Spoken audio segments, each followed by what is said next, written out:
पहला question with respect to Punjab economy.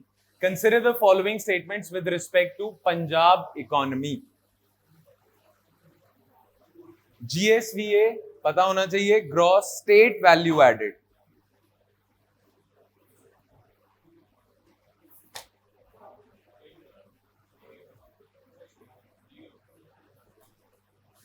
Correct भी है, इसमें इनकरेक्ट कुछ नहीं है.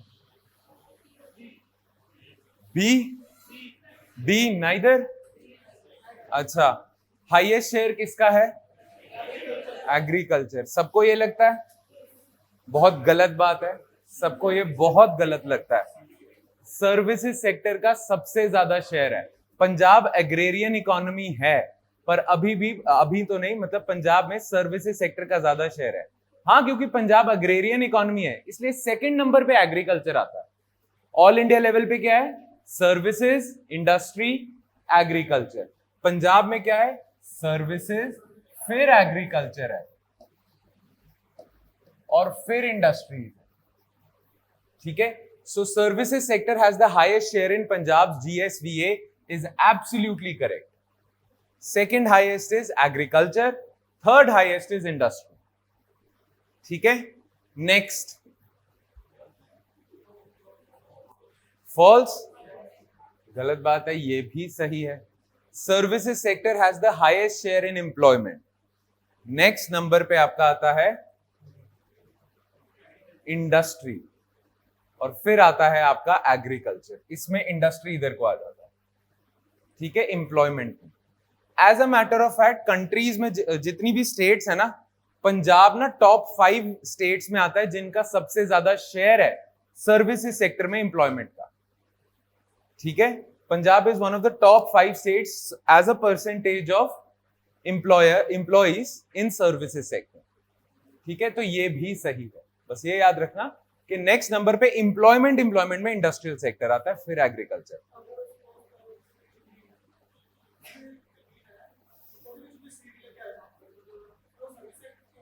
बंदा काम कर रहा है? नहीं, एग्रीकल्चरल सेक्टर है.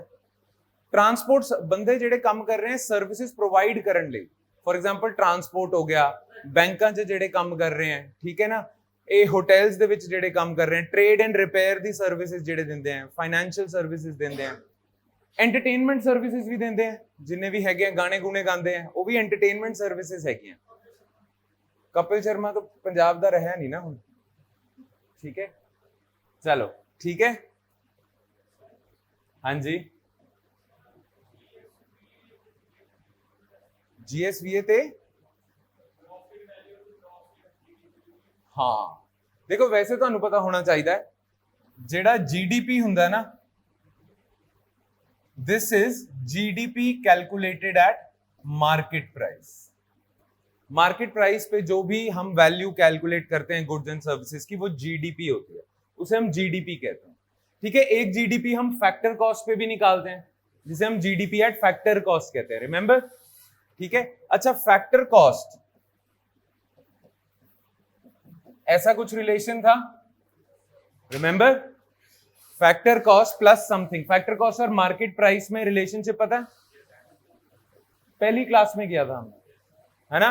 क्या होता है? Net indirect taxes. ठीक है. अब ना नेट इनडायरेक्ट टैक्सेस को भी ना आप 2 पार्ट्स में डिवाइड कर लेते हो. ठीक है. एक होते हैं प्रोडक्शन टैक्सेस, एक होते हैं product taxes. Production indirect taxes जो होते हैं वो प्रोडक्शन प्रोसेस पे लगते हैं. प्रोडक्ट इनडायरेक्ट टैक्सेस लगते हैं आपके प्रोडक्ट के ऊपर. फॉर एग्जांपल, मेरी एक फैक्ट्री है. ठीक है. अब मैंने लैंड पे वो फैक्ट्री सेटअप करी है, उस पे मैं लैंड रेवेन्यू दे रहा हूं. ठीक है. कोई मैं कागजी कार्रवाई वगैरह कर रहा हूं तो उस पे स्टैंप ड्यूटी दे रहा हूं. दे तो मैं रहा हूं, पर वो मेरे प्रोडक्शन प्रोसेस पे लग रहा है. ठीक है. इररिस्पेक्टिव ऑफ द फैक्ट उस फैक्ट्री में मैं कितने गुड्स बना रहा हूं, मेरे को उतना ही लैंड रेवेन्यू देना है, उतना ही मेरे को स्टैंप ड्यूटी वगैरह देनी है. वो होते हैं आपके प्रोडक्शन टैक्सेस. एक होते हैं प्रोडक्ट टैक्सेस जो प्रोडक्ट के ऊपर लगते हैं. सबसे बड़ा एग्जांपल इसका क्या है? जीएसटी. जीएसटी प्रोडक्ट के ऊपर लगता है, इनडायरेक्ट टैक्स है. और कोई एग्जांपल बता दो. एक्साइज, कस्टम, ये प्रोडक्ट के ऊपर लगते हैं, एक प्रोडक्शन प्रोसेस के ऊपर लगते हैं. अब ये दोनों आपको पता चल गया। अब फैक्टर कॉस्ट और मार्केट प्राइस के बीच में एक और प्राइस होता है, इसके बीच में ही एक हमने कैटेगरी बनाई है जिसका नाम है बेसिक प्राइस। ठीक है, अब एक और चीज ध्यान से सुनना। बेसिक प्राइस क्या होता है? Factor cost plus net production taxes gives you basic price. Basic price plus net product taxes gives you market price. वैसे तो फैक्टर कॉस्ट में सारे इनडायरेक्ट टैक्सेस में ऐड कर दूं तो मार्केट प्राइस मिलेगा, पर अगर सिर्फ प्रोडक्शन टैक्स ऐड करूंगा तो बेसिक प्राइस मिलेगा। उसके ऊपर अगर मैं प्रोडक्ट टैक्स ऐड करूंगा तो मिलेगा मार्केट प्राइस। तो तीन तरह के प्राइसेस हो गए जिन पे आप जीडीपी कैलकुलेट कर सकते हो। आफ्टर ऑल जीडीपी है क्या? Final value of goods and services produced. अब गुड्स एंड सर्विसेज की वैल्यू आप कहां से जज करते हो? उनके प्राइस से ही। इस पेन की वैल्यू क्या है? इसके प्राइस से ही बताओगे।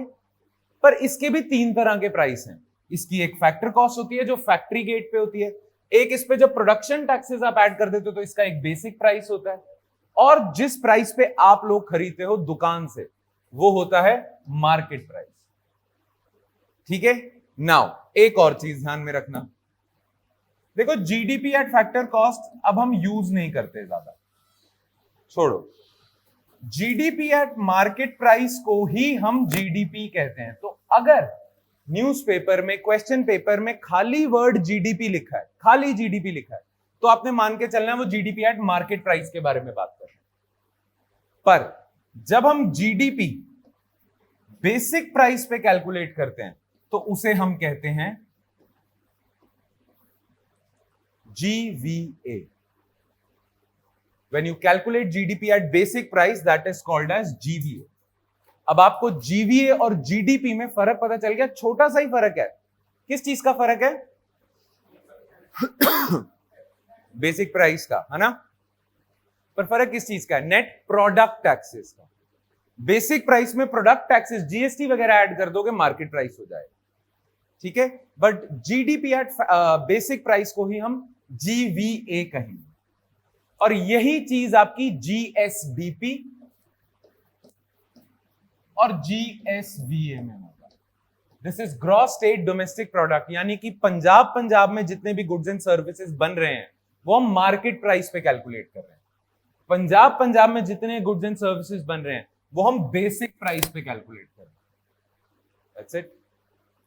तो कई बार इसे इंटरचेंजेबली भी यूज कर देते हैं GSDP और GSVA को। उसका कारण सिंपल ये है कि ज्यादा फर्क नहीं है, प्रोडक्ट टैक्सेस का ही फर्क है।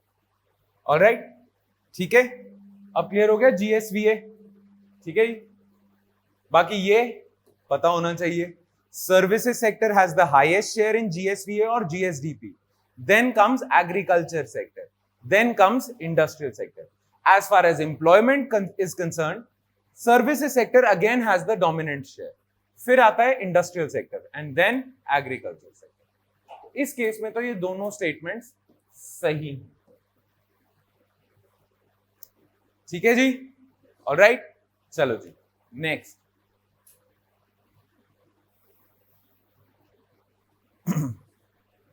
Which of the following organizations released या releases All India Rural Financial Inclusion Survey? पहली बात तो पता होना चाहिए फाइनेंशियल इंक्लूजन क्या होता है ना? मैक्सिमम हाउस होल्ड या मैक्सिमम लोगों के पास बैंकिंग सर्विसेज हो, फाइनेंशियल सर्विसेज हो। So all India rural financial inclusion survey, RBI.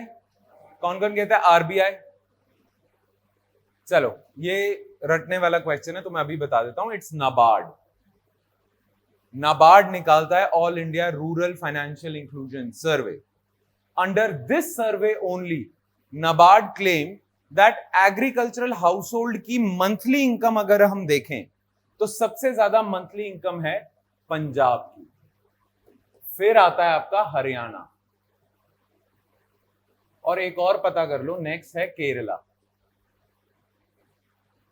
Agricultural house hold की monthly income as per All India Rural Financial Inclusion Survey which is released by NABARD, क्या है? Punjab, Haryana, Kerala. Punjab is first, Haryana is a distant second, फिर उस दो बाद number लगता है केरला का। ठीक है, क्लियर है? इसमें तो कुछ डाउट नहीं होना चाहिए, तो पता याद रखने वाली चीज है।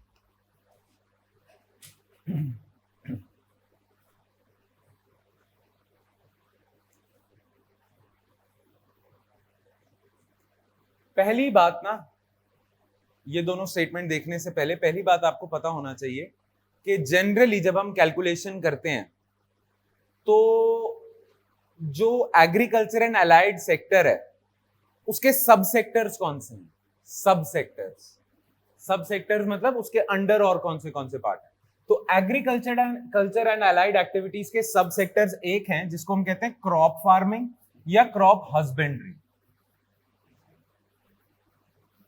क्रॉप हस्बेंड्री यानी कि खेती, प्रॉपर खेती। दूसरा इसमें सब सेक्टर आता है live stock, dairy, cattle, poultry वगैरह। तीसरा इसमें आ जाता है फिशरीज, मैक्रो टर्म्स में मैं कह रहा हूं। और इधर आ जाता है फॉरेस्ट्री वगैरह, एग्रो फॉरेस्ट्री वगैरह जो होती है। ये चार सब सेक्टर्स है। नाउ पहली स्टेटमेंट इज सेइंग दैट पूरे एग्रीकल्चर एंड अलाइड एक्टिविटीज में सबसे ज्यादा शेयर क्रॉप हस्बेंड्री का है। Should this statement be true? Yes, crop farming का ही सबसे ज्यादा शेयर है, बिल्कुल सही। नेक्स्ट स्टेटमेंट बताओ। और ये पंजाब की बात कर रहे हैं। In the recent years, contribution from crop husbandry subsector in Punjab's GSVA has declined, whereas that of livestock has increased. ये भी बिल्कुल सही है। क्रॉप फार्मिंग स्टैग्नेट करती जा रही है पंजाब में। उसके बहुत सारे कारण हैं। लैंड स्टैग्नेट करता जा रहा है, ठीक है। एग्रीकल्चरल इनडेटनेस है, फार्मर्स पे डेट बहुत ज्यादा है। क्रॉप फार्मिंग सेक्टर ना पंजाब में ग्रीन रेवोल्यूशन के दौरान तो स्काई रॉकेट कर गया था, उसके बाद अब प्लेटो कर गया। पर पंजाब में अब क्या है, क्रॉप हस्बेंड्री सेक्टर का शेयर कम हो गया है, बट ये फिर उसकी जगह ले रहा है। पर इसका मतलब ये नहीं है सबसे ज्यादा शेयर लाइव स्टॉक का है, बस ज्यादा शेयर क्रॉप हस्बेंड्री का है, कम होता जा रहा है, लाइव स्टॉक का बढ़ता जा रहा है। ठीक है, बनती है बात? तो this statement is also correct, याद रखना। चलो एक आप मुझे चीज बता दो, मैंने आपको एग्रीकल्चर एंड एलाइड एक्टिविटीज के सब सेक्टर्स बता दिए। आपको इंडस्ट्री के सब सेक्टर्स पता होने चाहिए, पिछली क्लासेस में हमने डिस्कस भी की। इंडस्ट्री के क्या सब सेक्टर्स हैं? Manufacturing, construction, mining and Koring, electricity and other public utilities, जिसमें वाटर सप्लाई वगैरह गया। ये चार उसके सब सेक्टर्स पता होने चाहिए। Manufacturing, construction, electricity, mining and Koring. सबसे ज्यादा शेयर किसका है, किस सब सेक्टर का है? मैन्युफैक्चरिंग। ठीक है, चलो ये अपना हो गया C. Next, first of all GCF अगर नहीं किसी को पता है, gross capital formation, which is also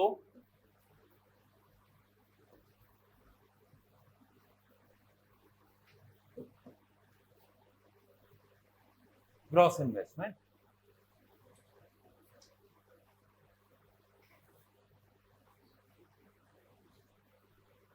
इस स्टेटमेंट का मतलब भी थोड़ा मुश्किल आप सोच सकते हो, समझना है, मतलब मैं मान सकता हूं कि है।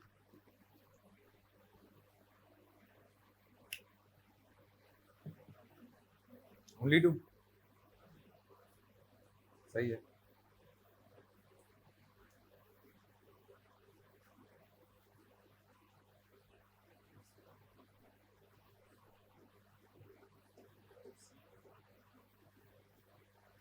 इसका मतलब क्या होता है?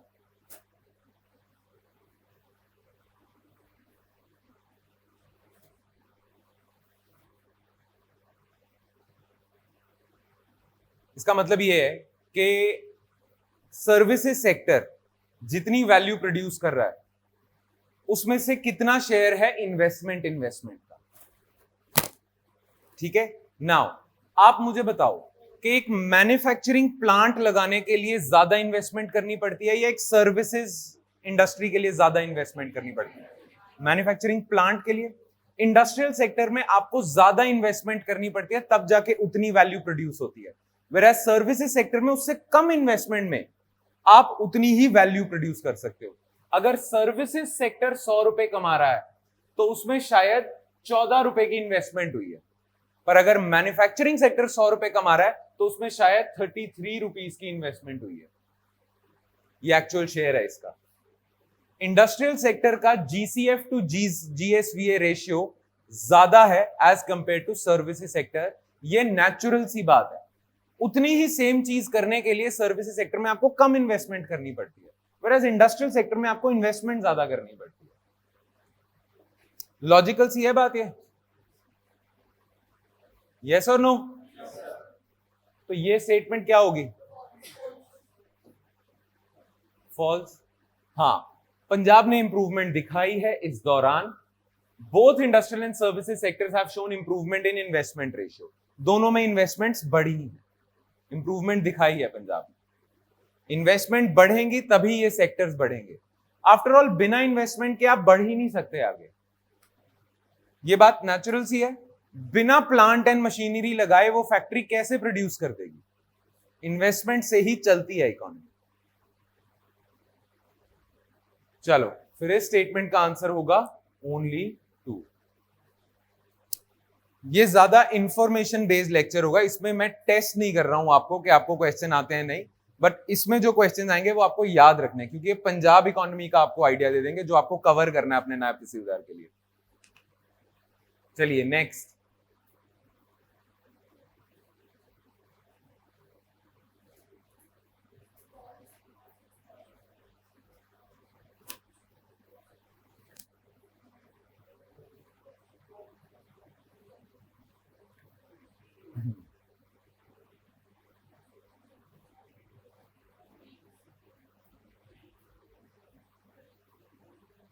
बी बॉम्बे,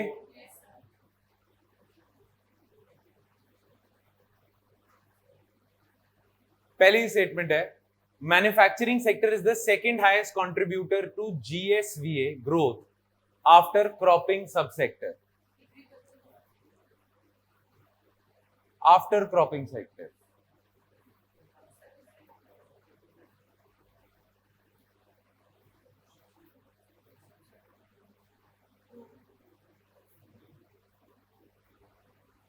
इस स्टेटमेंट में थोड़ी प्रॉब्लम है।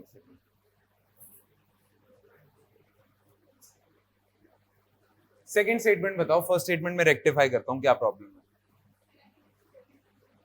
Within the industrial sector सबसे ज्यादा शेयर होगा मैन्युफैक्चरिंग का, फिर कंस्ट्रक्शन का। यहाँ पे जीएसवीए ग्रोथ की जगह एम्प्लॉयमेंट अगर मैं लिख दूं,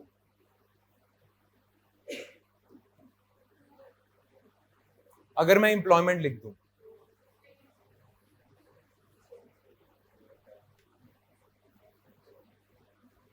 तो ट्रू होगा। सेकंड हाईएस्ट तो फिर भी नहीं है, हाईएस्ट तो सर्विसेज है, फिर एग्रीकल्चर है, फिर मैन्युफैक्चरिंग है। इस स्टेटमेंट को चेक कर लेते हैं एक सेकंड, कोई बात नहीं, इसको अभी काट दो, कुछ एक आधा इशू है इसमें। जीएसवीए ग्रोथ एक अलग चीज है, जीएसवीए अलग है, कोई बात नहीं, स्टेटमेंट को देख लेते हैं। इन any case this statement is correct. इस पे दोबारा आएंगे, इस क्वेश्चन छोड़ दो अभी के लिए। नेक्स्ट,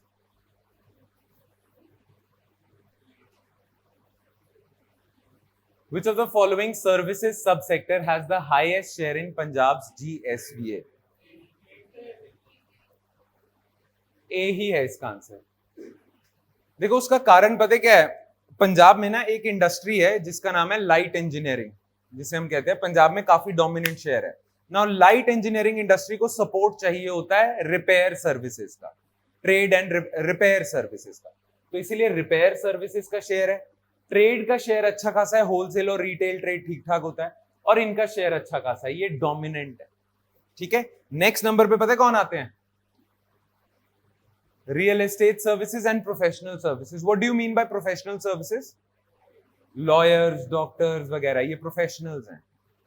ठीक है, इसका नेक्स्ट नंबर आता है पब्लिक एडमिनिस्ट्रेशन का, सबसे छोटा नंबर है। ठीक है, सर्विसेज सेक्टर के ये 4 सब सेक्टर्स हैं पंजाब में। इंडिया में ऐसे क्लासिफिकेशन ऑल इंडिया लेवल पे। आगे चले।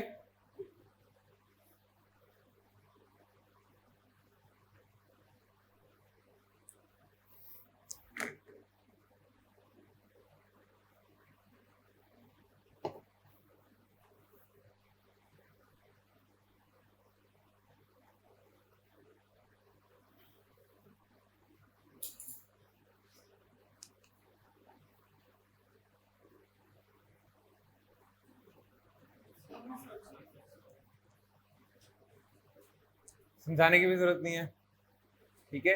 70% tourism, close to 70% tourist influx जो होता है अमृतसर में आता है ज्यादातर, ठीक है। चलो, अब बाकी शहर मैंने शायद देख के नहीं डाले, एस नगर में तो नहीं होगा इतना। खैर, कंसिडर द फॉलोइंग स्टेटमेंट्स।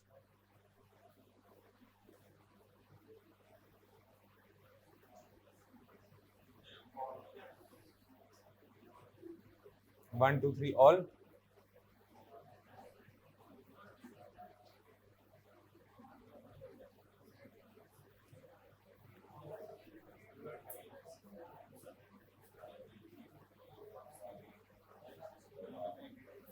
चलो ध्यान से सुनो, पर कैपिटा इनकम क्या होता है? Total income divided by population, है ना। So Punjab per capita income is higher than the per capita income at all India level. ये पता होना चाहिए, बिल्कुल सही है। Punjab is a more well to do state as compare to rest of India. अच्छा, अगर डिस्ट्रिक्ट्स की अगर हम बात करें तो रैंकिंग भी कुछ ऐसी है एज पर लेटेस्ट डेटा। लगता लुधियाना है, पर ये और ये रूपनगर, रोपड़, ये एग्रीकल्चर ज्यादा है, फिर भी इसकी पर कैपिटा इनकम बेटर है। लुधियाना, एसएएस नगर, इंडस्ट्रियल सर्विसेज डोमिनेंट ज्यादा है। Other leading districts in terms of पर कैपिटा इनकम, यस। सबसे कम पर कैपिटा इनकम आपकी है गुरदासपुर और तरन तारण की। Now why? बॉर्डर है, यस। डिसरप्ट होती रहती है इकोनॉमी। इकोनॉमी को फ्लरिश करने के लिए एक सेफ एरिया चाहिए जहां ट्रेड फ्लरिश कर सके, तो डिसरप्शंस आती रहती हैं। बॉर्डर एरियाज हैं and border areas are rarely developed, ठीक है। So Gurdaspur and Tarn Taran have the lowest per capita income. This is also correct, answer is D, ठीक है। चलो next, which of the following statements with regards to Punjab's demography are correct? Punjab's demography,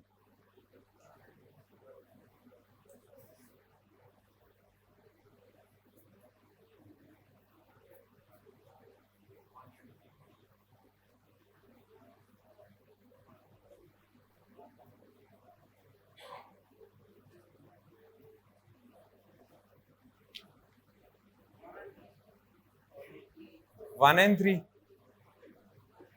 Punjab has been witnessing declining birth rates, fertility rates over the past few years. बिल्कुल सही है, बिल्कुल सही बात है। थोड़े वेल टू डू स्टेट्स या well to do regions के साथ यही होता है। Fertility rate in Punjab is well below replacement level. First of all, what is replacement level?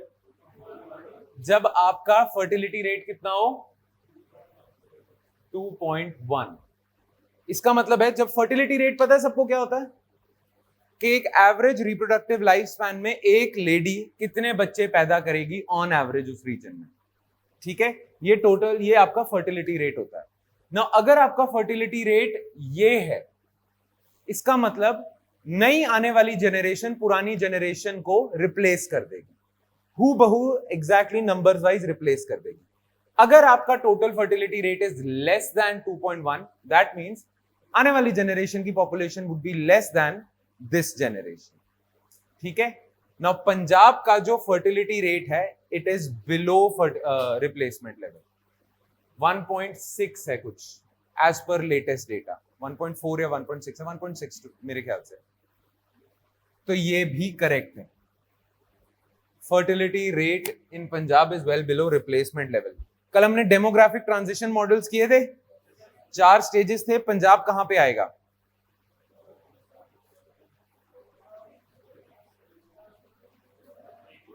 अभी 3rd पे ही आएगा, 4th जापान होएगा। बहुत ही ज्यादा लो है उनका फर्टिलिटी रेट, ठीक है, अभी जैसे मैंने बताया था थर्ड जो स्टेज था जिसमें पॉपुलेशन स्टेबलाइजिंग स्टेज था, एक था पॉपुलेशन स्टेबलाइजिंग स्टेज, एक था population decline stage, fourth stage. जो पॉपुलेशन स्टेबलाइजेशन फेज है उसमें अभी है पंजाब, क्योंकि उसमें ट्रांजिशन हो रही है, ये गिर रहा है। Punjab has a higher proportion of working age population than dependent population. You know what working age population is? क्या पंजाब का ज्यादा मेजॉरिटी जो पॉपुलेशन है वो इस ब्रैकेट में आती है? यस, बिल्कुल सही बात है, यस।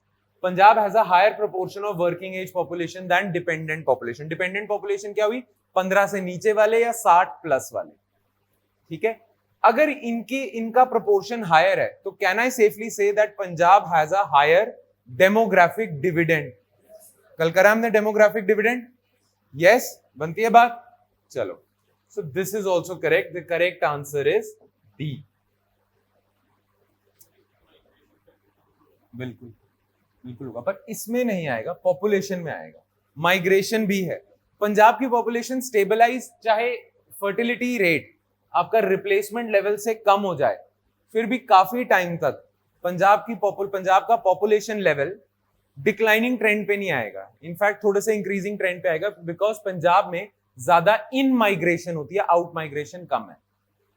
आउट माइग्रेशन भी है पंजाब में, पर वो हम आउट ऑफ कंट्री जाने का ही सोचते हैं यहां से लोग, पर पंजाब में इन माइग्रेशन भी ठीक ठाक है और वो ज्यादा है, तो पॉपुलेशन लेवल्स तो अपवर्ड ट्रेंड ही पकड़ेंगे, दो उनका ग्रोथ रेट कम हो गया। ठीक है, द आंसर इज डी।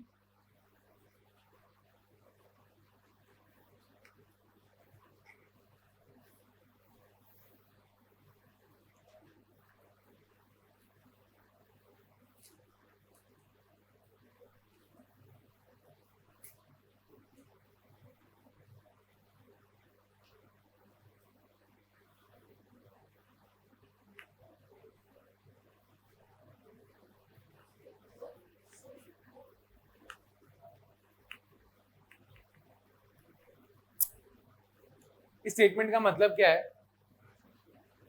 कि परसेंटेज वाइज देखें तो नेशनल लेवल पे एग्रीकल्चरल सेक्टर ज्यादा लोगों को एम्प्लॉय करता है as compare to Punjab. Punjab में जो एग्रीकल्चरल सेक्टर है वो ज्यादा परसेंटेज ऑफ लोगों को एम्प्लॉय नहीं करता है as compare to national level. इस स्टेटमेंट का मतलब है, क्या ये करेक्ट होगी? ये करेक्ट है। उसका कारण है पंजाब में एग्रीकल्चर ज्यादा मैकेनाइज्ड है, मैकेनाइज्ड एग्रीकल्चर है। रेस्ट ऑफ इंडिया में बहुत ज्यादा एरियाज में ट्रैक्टर भी नहीं है, वहां लेबर ही ज्यादा लगती है। ज्यादातर लोग एग्रीकल्चर पे डिपेंडेंट हैं पूरे इंडिया में।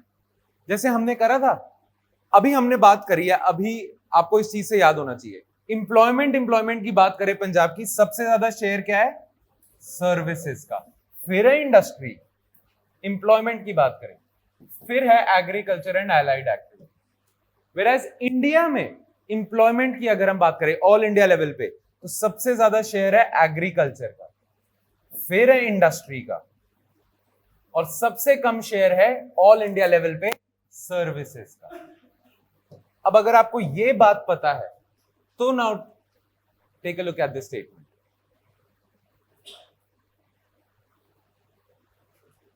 ऑल इंडिया लेवल पे ज्यादा इंप्लॉयमेंट है एग्रीकल्चर में, ये इंडिया हो गया, ये पंजाब हो गया। पंजाब में कम। Again the biggest reason is Punjab का एग्रीकल्चर मैकेनाइज्ड है काफी ज्यादा। ठीक है जी, so first statement is correct. Second statement बताओ। सेकंड स्टेटमेंट करेक्ट होती अगर इसकी जगह इनफॉर्मल लिखा हो। 53% of your workforce in Punjab is informal, as per latest data of periodic labor force survey। 53% आपकी इनफॉर्मल सेक्टर में आती है, ज्यादा फॉर्मल नहीं है आपकी labour force. So this is false. Correct answer would be A. थोड़ा इंडिया से थोड़ा सा अलग है इकोनॉमी वाइज भी पंजाब, ठीक है, चले आगे।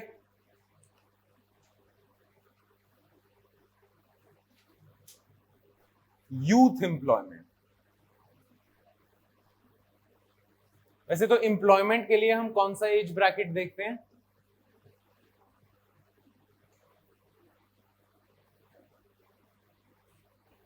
पहले सेकंड स्टेटमेंट बता दो। चलो, यूथ एम्प्लॉयमेंट में हम कौन सा एज ब्रैकेट देखेंगे? किसी को पता है ये ऑलरेडी? हाँ, 29 है। यूथ एम्प्लॉयमेंट हम देखते हैं 15 टू 29। अब ऊपर आ जाते हैं। ये शायद क्योंकि मार्जिनली है, ज्यादा फर्क नहीं पड़ा है, इसलिए शायद आपको पता हो सकता है या नहीं पता हो सकता। मैं आपको बता देता हूँ, ये स्टेटमेंट भी गलत है आपकी। मार्जिनली डिक्रीज ही करी है, कुछ 23% थी 22% हो गई है। मार्जिनल डिक्लाइन ही आया है यूथ एम्प्लॉयमेंट में भी, which is an area of concern. ज्यादातर हम बात करते हैं पंजाब हरियाणा दोनों में बात करते हैं, यूथ अनएम्प्लॉयमेंट का बहुत ज्यादा पंगा चल रहा है। बेरोजगार जवान ऐसे कोई बात करते हैं, है ना? तो ये बहुत ज्यादा प्रॉब्लमैटिक सिचुएशन है। दोनों ही आपकी गलत है। आपसे पूछा which of the above statement is are incorrect? The answer is C, both. ठीक है, चलो नेक्स्ट।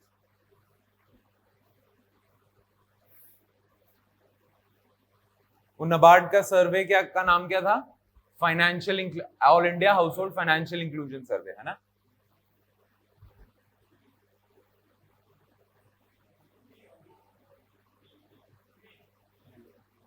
बी है।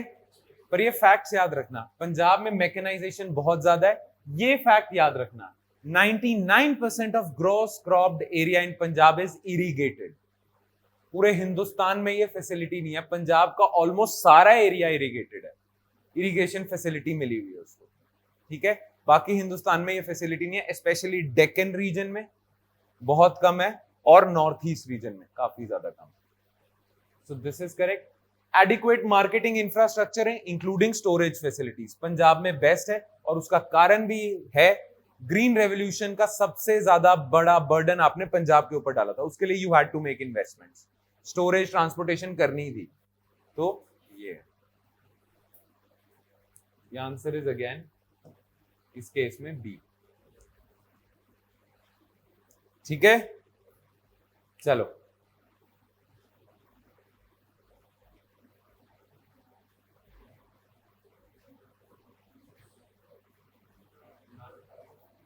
नन।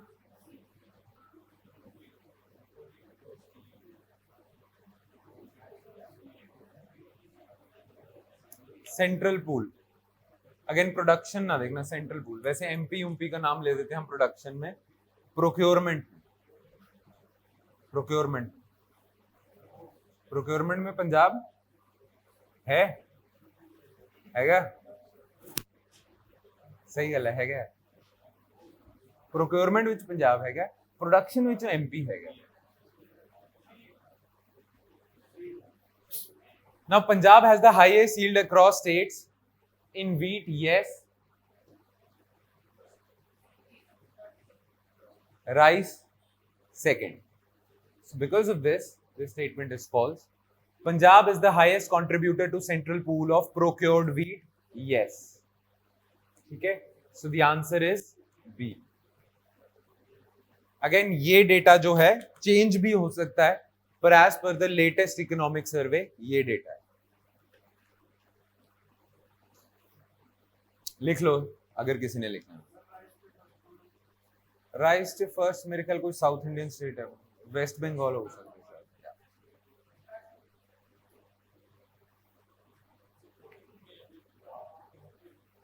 कॉटन में हाँ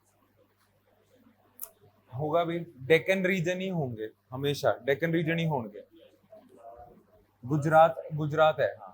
यील्ड वाइज ना, उसी प्रोडक्शन वाइज कह रहे हो यील्ड वाइज कह रहे हो? मैंने यील्ड दा पता, यील्ड है गुजरात, प्रोडक्शन हो सकता है महाराष्ट्र से ज्यादा हो।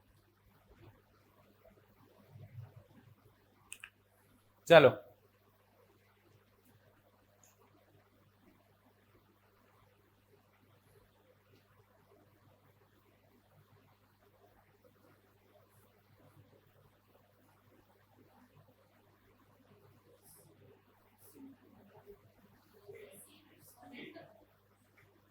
C1 and 3 only. हाँ, देखो क्रॉप डाइवर्सिफिकेशन करोगे, सॉइल फर्टिलिटी बेटर होगी, बेटर है, ये तो सारे कह रहे हैं। मूव टुवर्ड्स लाइवस्टॉक सेक्टर करोगे तो फार्मर्स के लिए सप्लीमेंट्री इनकम जनरेट होती है, दिस इज ऑल्सो गुड, क्योंकि आप अपने एग्जिस्टिंग लैंड रिसोर्सेज को एग्जॉस्ट नहीं करोगे। Immediate ban on the use of chemical fertiliser and pesticide, या यहां पे लिखा होता immediate shift to organic farming, actually is not the answer. Immediately organic farming पे शिफ्ट करना बिल्कुल सही नहीं है। फर्टिलाइजर काम आते हैं हमारे, no matter how much negative publicity you have heard, fertiliser काम आते हैं। आपको पता है अभी श्रीलंका बैंकरप्ट हुआ है, उसके बहुत सारे कारण है। सबसे ज्यादा हम सुनते हैं कि चीन ने खराब किया श्रीलंका, ऐसे कुछ सुनते हैं न्यूज में हम। सिर्फ चाइना फैक्टर नहीं है, श्रीलंका ने कुछ एक्सपेरिमेंट्स किए, एक उनकी किस्मत माड़ी होगी। पहला एक्सपेरिमेंट इमीडिएट बैन कर दिया, सारे ऑर्गेनिक पे शिफ्ट हो गए, और बिल्कुल ड्रेकोनियन मेजर्स के साथ, बिल्कुल के ऑर्गेनिक करो। और फिर ना इनका ये राजपक्षा है, गोटबया राजपक्षा, ये ईयू में जाके, क्योंकि ईयू ना क्लाइमेट को लेके बहुत सेंटी होता है, यूरोपियन यूनियन, तो वहां जाके इन्होंने स्टेटमेंट्स भी दी कि Sri Lanka will be the beacon of hope for this world, कि हम ऑर्गेनिक पे शिफ्ट हो रहे हैं, ऑर्गेनिक पे शिफ्ट हो रहे हैं, और बिल्कुल ऐसे आयरन हैंड के साथ बैन ही कर दिया सब कुछ और ऑर्गेनिक पे शिफ्ट हो गए। कुछ ही टाइम में प्रोडक्शन ऐसे गिर गई, क्योंकि ऑर्गेनिक खेती अच्छी है, बिल्कुल सही है, पर और हेल्दी भी है, पर यील्ड ड्रॉप हो जाती है, फूड प्रोडक्शन गिर गई। दूसरी उनकी किस्मत माड़ी क्या हुई, लॉकडाउन लग गया। जो श्रीलंका है ना, काफी ज्यादा टूरिज्म बेस्ड इकोनॉमी है, तो लॉकडाउन लग गया, टूरिज्म से जो आ रहा था फॉरेक्स वो रुका हुआ है, और जो फार्मर्स थे उनकी आपने हालत खराब कर दी ऑर्गेनिक पे शिफ्ट करके। पंजाब में अगर आपको ऑर्गेनिक पे शिफ्ट होना भी है तो slowly and gradually with right incentives from the government तो करना पड़ेगा। एकदम अगर आपने कह दिया ऑर्गेनिक करो, आज के बाद से यूरिया अगर मेरे को किसी के घर में दिख गया तो जेल है, ऐसा बिल्कुल नहीं कर सकते, ठीक है। तो ये तो कभी भी नहीं होगा, 1 and 3 ओनली है। पंजाब में एक और प्रॉब्लम है, पंजाब में क्या, ग्रीन रेवोल्यूशन स्टेट्स में ये प्रॉब्लम है।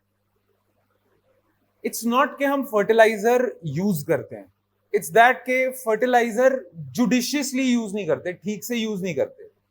यूरिया ते कुछ ज्यादा ही एतबार है साडा, यूरिया बहुत ज्यादा यूज करते हैं हम, बहुत ज्यादा, जितना कई बार सॉइल में रिक्वायर्ड भी नहीं होता, बहुत ज्यादा यूरिया पे डिपेंडेंस होती है, इसी वजह से प्रॉब्लम्स क्रिएट होती है। जुडिशियस यूज ऑफ फर्टिलाइजर्स अगर किया जाए तो फिर भी प्रॉब्लम इतनी ज्यादा बढ़े ना।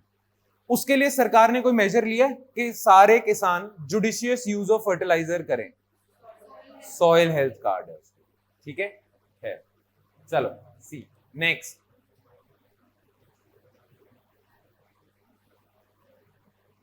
नाउ इधर हम इंडिया के बारे में बात नहीं कर रहे, पंजाब के बारे में बात कर रहे हैं।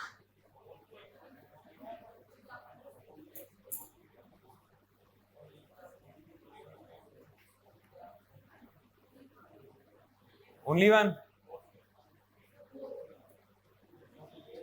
देखो, irrigation through tubewells is higher than irrigation through canals in Punjab. हमने ऑल इंडिया लेवल पे कुछ करा था 60-40, पंजाब में उल्टा और ज्यादा है, 70-80% ट्यूबवेल से है, कैनाल से बहुत कम है। तो ट्यूबवेल से तो ज्यादा है, हम ग्राउंड वाटर इरिगेशन ज्यादा करते हैं। यहां पे कभी किसी टाइम में 1980s में 81 वगैरह में डीजल वाले आपके जो पंप थे, डीजल वाले जो आपके ट्यूबवेल थे, वो फिर भी यूज होते थे। अब बहुत ज्यादा प्रोपोर्शन आपका इलेक्ट्रिक ट्यूबवेल्स का है। तो Punjab has a higher proportion of diesel operated tubewells, नहीं, इलेक्ट्रिक ऑपरेटेड ट्यूबवेल्स है ज्यादा, बिजली से ज्यादा चलते हैं।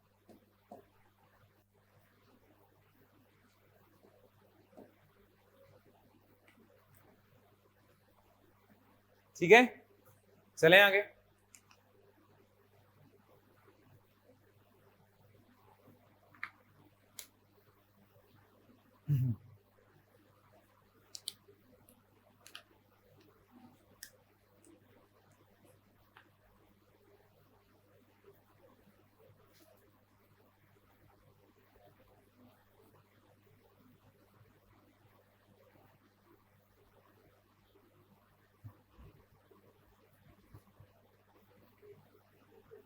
हाँ जी, क्या होगा? वाटर ब्लॉक तो पता है ना, ब्लॉक्स में डिवाइड करा हुआ है, जहां जहां एक्वीफायर्स हैं आपके ग्राउंड वाटर के। देखो, इनकी गाइडलाइंस के हिसाब से इन्होंने कलर कोडिंग भी दी है। सबसे ज्यादा खतरनाक होती है ऑरेंज, फिर येलो, फिर है ग्रीन। ये याद रखना। तो अगर 200% से ज्यादा आपका एक्सट्रैक्शन रेट है, 200%, 100% से ज्यादा एक्सट्रैक्शन रेट का मतलब क्या है? कि आप रिप्लेनिश ही नहीं होने दे रहे एक्वीफायर को, कि वो अपने आप रिचार्ज हो जाता है एक्वीफायर, अब वो होने नहीं दे रहे, उससे ज्यादा ही आप एक्सट्रैक्ट कर रहे हो। 200% से तो ज्यादा का मतलब है कि बिल्कुल ही आपने एक्वीफायर बिल्कुल ही खत्म कर देने हैं। और ये हम सारे लोग जिनका कुछ भी खेती बाड़ी से कुछ भी लेना देना है या कोई जानता पहचानता है, वो सब आपको बताएंगे कि ट्यूबवेल की लेंथ बढ़ती जा रही है और ज्यादा डीप हमें खोदने पड़ रहे हैं, क्योंकि ओवरऑल थ्रू आउट पंजाब आपको ज्यादा बोरिंग, लंबी बोरिंग करनी पड़ रही है ना? क्यों? क्योंकि एक्वीफायर्स आर डिप्लीटिंग। कल या परसों हमने ये भी करा था, आई गेस कल ही करा था, कि कौन सी और स्टेट्स हैं जहां 100% से ज्यादा वाटर ब्लॉक्स एक्सप्लॉइटेड है? पंजाब, हरियाणा, दिल्ली, राजस्थान, वेस्टर्न यूपी भी है ना? खैर, ये अब आपको पता है कलर कोडिंग। 200% से भी ज्यादा है तो ऑरेंज है, 100 to 199% है येलो है, ग्रीन है रिचार्जेबल एक्विफायर यूज है, यानी कि लेस देन 100% है। अच्छा, ये जो नंबर्स हैं 44, 65, 29, ये बिल्कुल करेक्ट है अकॉर्डिंग टू दिस स्टेटमेंट। ये गलत है दोनों स्टेटमेंट, है ना? मोर देन 200% इन्होंने येलो करा हुआ है, 100 to 199 ऑरेंज करा हुआ है, बिल्कुल उल्टा है। ये बिल्कुल सही है। इस क्वेश्चन का आंसर बनेगा ओनली 3, पर ये आप लिख लो, याद रखने वाली चीज है, इंपॉर्टेंट क्वेश्चन बन सकता है।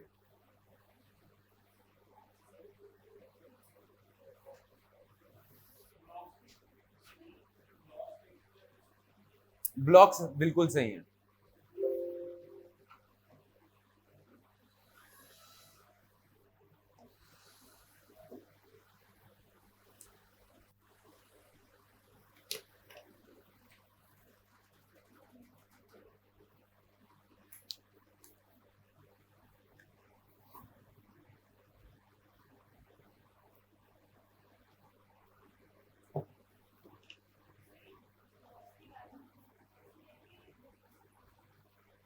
सेम है, यहां पे बस आपने ऑरेंज लिखना है, यहाँ पे येलो लिखना है, बस ब्लॉक्स की वैल्यू सही है। यहाँ पे 44 ब्लॉक्स ही हैं जो ऑरेंज हैं, 65 ब्लॉक्स ही हैं जो येलो हैं, 29 ब्लॉक्स ही हैं जो ग्रीन है। दो मुझे लगता है चांसेस हैं कि ब्लॉक्स पे आपको सवाल नहीं पूछेंगे, उसमें नहीं फंसाएंगे, कलर कोडिंग पे पूछ सकते हैं।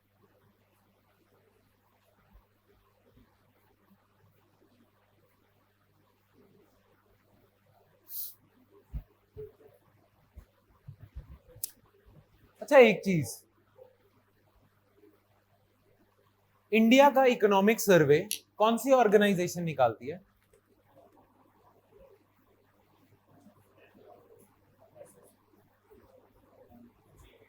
एनएसएसओ नहीं, एनएसओ भी नहीं, हाँ, chief economic adviser. Chief economic adviser की तरफ से निकलता है आपका economic survey, that is the case for India. Punjab के लिए लिख लेना कहीं, economic and statistical organisation of Punjab, economic and statistical organisation of Punjab.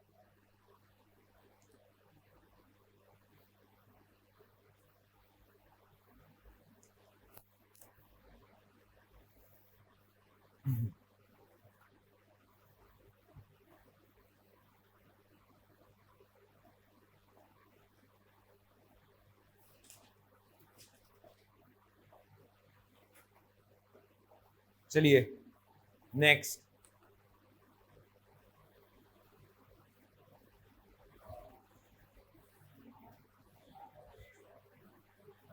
अब अगेन स्टेटमेंट ध्यान से पढ़ो, highest share in area, number of land holdings नहीं, हाईएस्ट शेयर इन एरिया। कौन सी लैंड होल्डिंग्स का ज्यादा एरिया है शेयर वाइज? लार्ज भी नहीं, प्रोपोर्शन ऑफ टोटल एरिया। ध्यान रखना आपके मीडियम का, अच्छा, मीडियम का सबसे ज्यादा शेयर है in as a percentage of total area. Punjab में जितना भी टोटल एरेबल लैंड है, ठीक है, उसमें ज्यादातर share in area medium land holdings का है। मीडियम लैंड होल्डिंग्स कौन सी थी? 4 to 10 हेक्टेयर्स। फिर उसके बाद आपका नंबर आता है कुछ सेमी मीडियम वगैरह का, फिर लार्ज का, फिर स्मॉल का, फिर मार्जिनल का। सबसे कम area as a percentage of total area marginal land holdings का है, ठीक है, कम as a percentage of total area. जब आप काउंट करने चलोगे कि पूरे पंजाब में total number of land holdings कितनी है, मान लो पूरे पंजाब में total number of land holdings 200 है, 200 किसान हो गए, राइट? उनमें ज्यादातर कौन से किसान है, तो मार्जिनल आएगा। पर अगर हम बात करें कि कौन सी लैंड होल्डिंग की कैटेगरी का सबसे ज्यादा शेयर इन टोटल एरिया है, वहां मीडियम है, ठीक है। अच्छा, बाकी ये तो आपको पता है लार्ज कौन सा है, स्मॉल कौन सा है, मार्जिनल कौन सा है, एक सेमी मीडियम भी था, वो क्या था, 2 to 4 हेक्टेयर, ठीक है, ये चीज है। हाँ, अगेन क्वेश्चन होता है as a share of number of land holdings, वहां मार्जिनल लैंड होल्डिंग्स का नंबर ज्यादा है, ठीक है जी, क्लियर। ये फैक्ट्स ही हैं, ये वाली जो क्लास है ना, ये ज्यादा टेस्ट करने वाली नहीं है, आपको फैक्ट्स देने वाली क्लास ज्यादा है।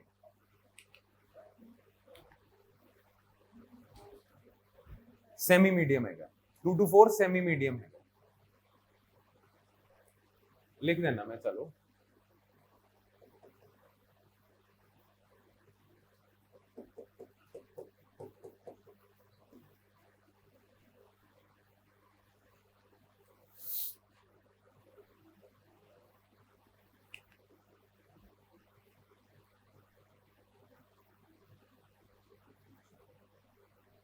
ये पता होना चाहिए। कंस्ट्रक्शन सेक्टर, बिल्कुल सही, काफी ज्यादा जॉब इंटेंसिव है गए। Manufacturing sector has the highest share, no doubt, but after that it is construction sector. उसके बाद किसका नंबर है? देन इज इलेक्ट्रिसिटी, सबसे कम शेयर है माइनिंग एंड क्वारी का, ठीक है।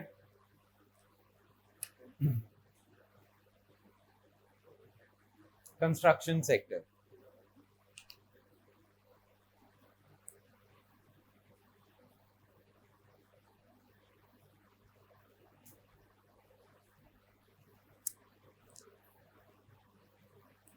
ये पता है वैसे किसी को? चांसेस है कि शायद ना बताओ, गैस लगाना हो तो बताओ।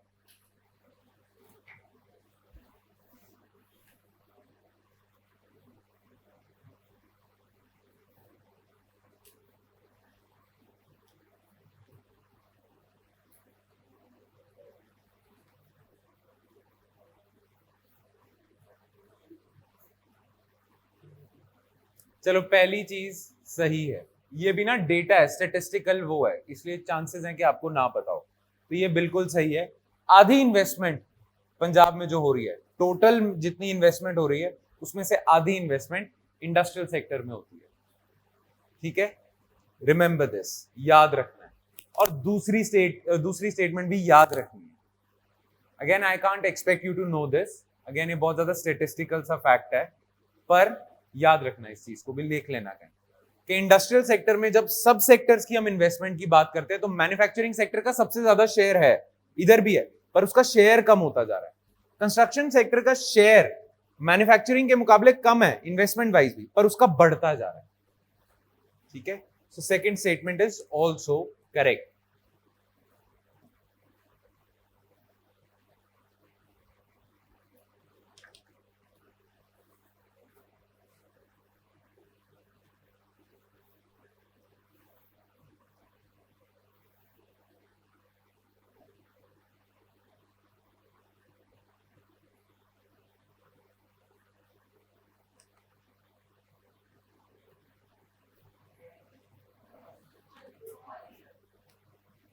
ये बिल्कुल सही है। इंडिया में software technology parks of India है, उसमें से मोहाली में है, 1998 में स्टैब्लिश हुआ था।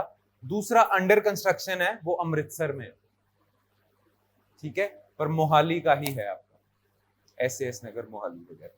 ये अगेन फैक्चुअल क्वेश्चन सीगा, आगे जाओ दे।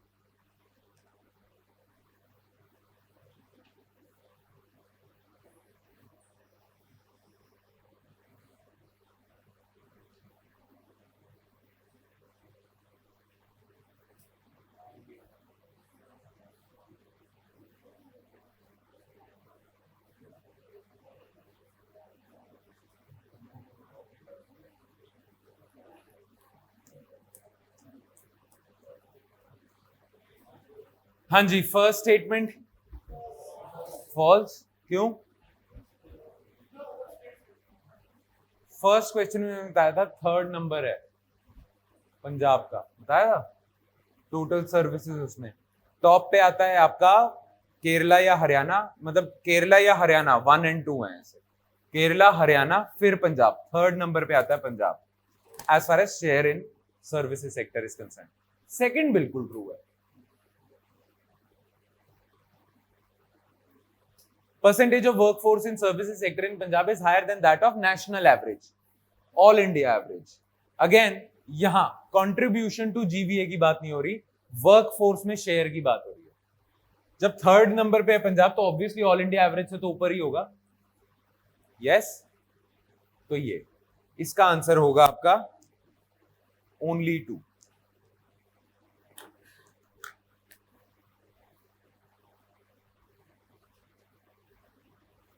ठीक है जी। आज के क्वेश्चन डिफिकल्ट तो नहीं है, आई एम गेसिंग डिफिकल्ट नहीं है, पर इंफॉर्मेशन ज्यादा ट्रिविया बेस्ड है ना, आते होते हैं या नहीं आते होते, ऐसे वाले हैं, कॉन्सेप्चुअल ज्यादा नहीं है।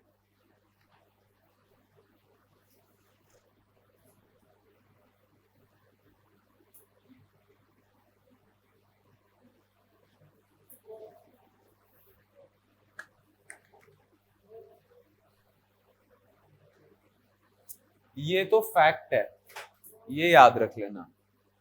हुआ था 2019 में कंपटीशन जो भी था, उसमें इंडिया कह रहा हूं, पंजाब की 8th पोजीशन थी, ठीक है। Second, Punjab receives more foreign tourist than domestic tourist, true? Domestic बहुत ज्यादा है, 4 करोड़ कुछ आते हैं डोमेस्टिक। पता है कितने आते हैं फॉरेन? 7 लाख के आसपास एनुअली, 7-8 लाख के आसपास, बहुत ज्यादा है। पंजाब में ज्यादातर टूरिज्म ही डोमेस्टिक है, और उसमें भी ना इंट्रा स्टेट ज्यादा है। इंट्रा स्टेट टूरिज्म भी होता है स्टेट के अंदर ही, कि यहां से लोग अमृतसर चले गए, है ना, इंट्रा स्टेट भी काफी ज्यादा है शेयर। डोमेस्टिक टूरिस्ट पंजाब में बहुत ज्यादा है, तो ये गलत हो जाएगा आपका, ओनली 1।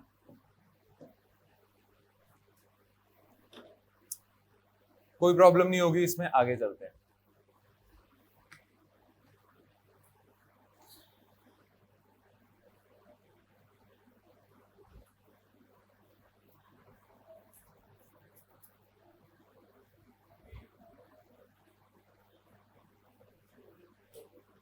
बी,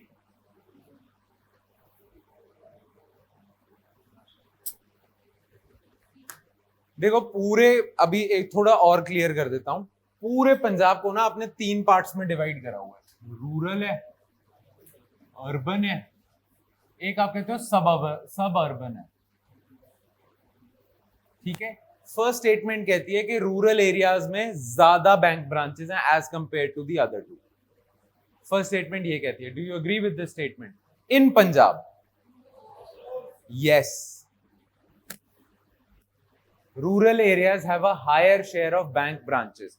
हाँ, अगर आप अर्बन सबअर्बन को कंबाइन कर दो तो नो डाउट थोड़ा सा ज्यादा है, पर रूरल एरियाज का सबसे ज्यादा शेयर है बैंक ब्रांचेस में। ये फैक्ट जनरली हम सोचते नहीं है, क्योंकि हमें लगता है शहरों में ही बैंक ब्रांचेस ज्यादा है। ये बाकी हिंदुस्तान के लिए सही है, पंजाब के लिए सही नहीं है।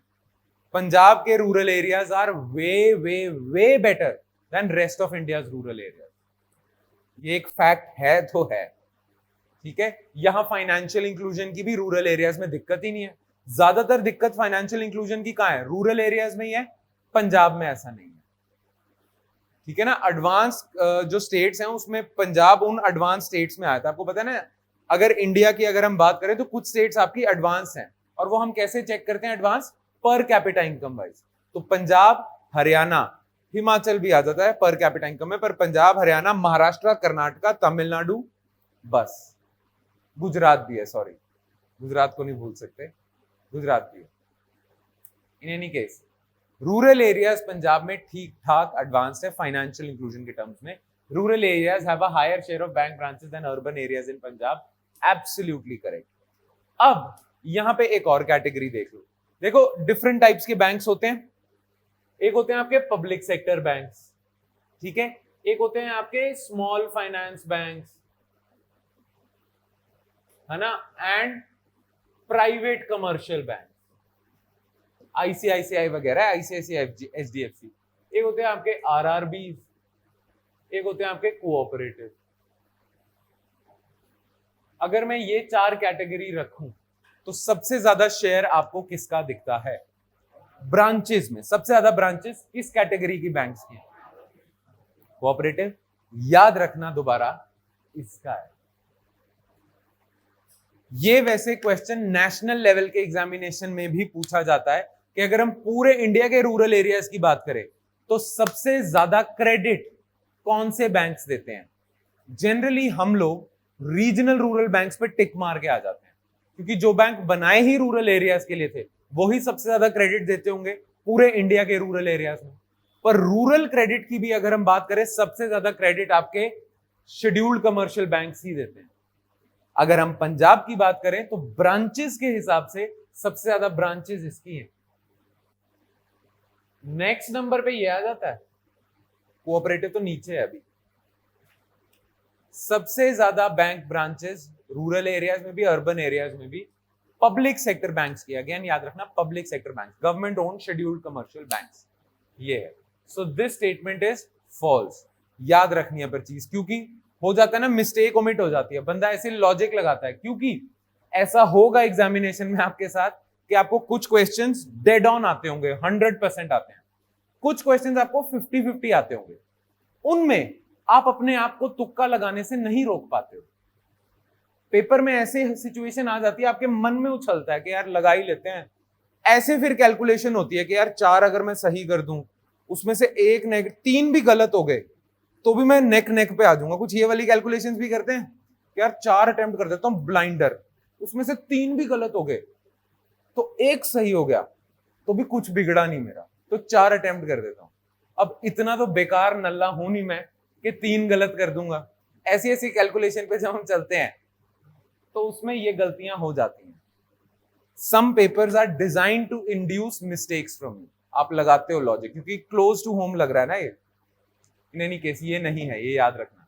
The answer that is correct is a, only 1।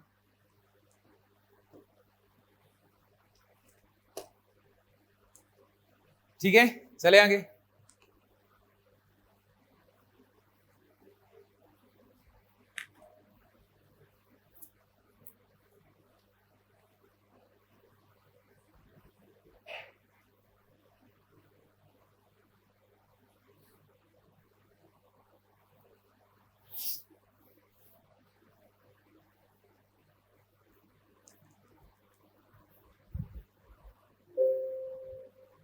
एक सेकेंड।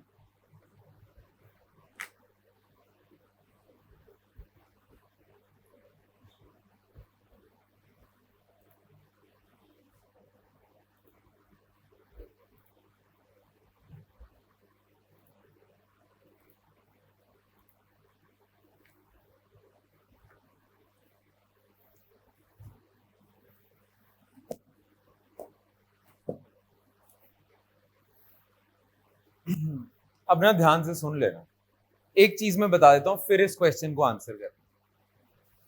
देखो हमने बजट की बात करी थी पहले, 2 पार्ट्स में डिवाइड होता है बजट।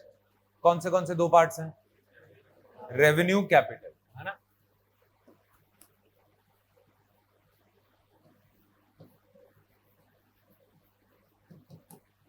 रेवेन्यू भी दो पार्ट्स में डिवाइड होता है,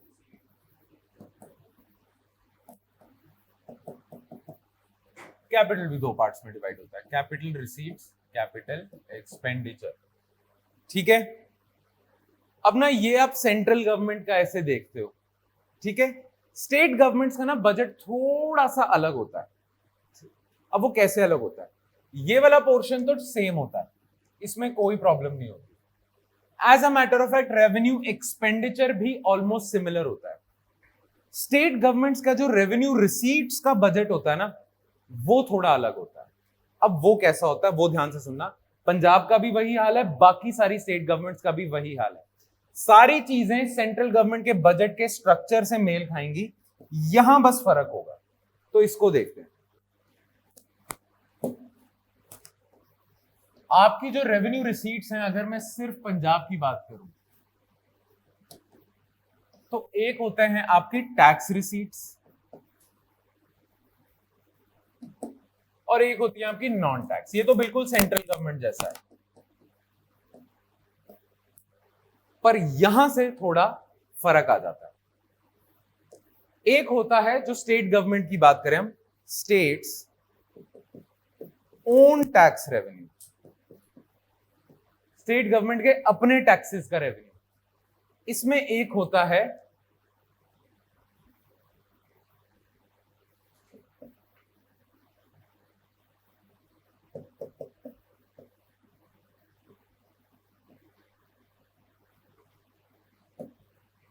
सेंट्रल डिविजिबल पूल एलोकेशन। आपको पता होना चाहिए जितना भी सेंट्रल गवर्नमेंट टैक्स कलेक्ट करती है उसमें से कुछ परसेंटेज वो स्टेट्स में ट्रांसफर कर देती है।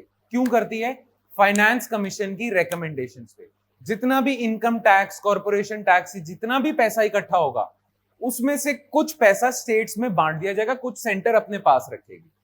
वो जो जितने परसेंटेज ऑफ पैसा बांट दिया जाएगा वो किसकी रिकमेंडेशंस के बेसिस पे बांटा जाता है? Finance commission. ठीक है, तो 15th finance commission, 14th finance commission ने वो नंबर रखा हुआ 42% के आसपास। 51 ने 15th ने 41 कर दिया था। 1% किसके बेसिस पे? J&K के कहने पे उन्होंने कर दिया था। पर 41-42% के आसपास स्टेट्स को ट्रांसफर होगा। अब जो स्टेट्स के पास आ रहा है रेवेन्यू, एक तो स्टेट्स के अपना आ रहा है, अपने टैक्सेस लगाते हैं वो। एक सेंट्रल डिविजिबल पूल में जो इकट्ठा हुआ पैसा जो स्टेट्स को बटेगा, वो जो पैसा आएगा उसको भी हम टैक्स रिसीट्स का ही पार्ट मानते हैं as per finance commission recommendation.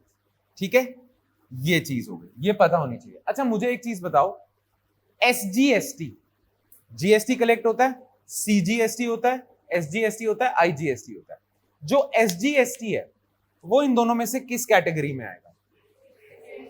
Own tax revenue में आएगा। बिल्कुल सही बात, बिल्कुल सही बात। ठीक है, अब आ जाते हैं हम नॉन टैक्स रेवेन्यू में। नॉन टैक्स रेवेन्यू में भी एक होता है states own non tax revenue. इसके एग्जाम्पल बता दो बस। फाइन्स, कुछ सर्विसेज की पेमेंट, है ना, स्टेट्स ने किसी को लोन दिया हो उसकी इंटरेस्ट पेमेंट्स, स्टेट्स के अपने नॉन टैक्स रेवेन्यू। ठीक है, नेक्स्ट सेंटर की तरफ से एलोकेशन।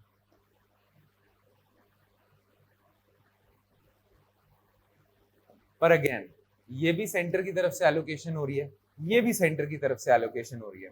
फर्क क्या है इन दोनों में?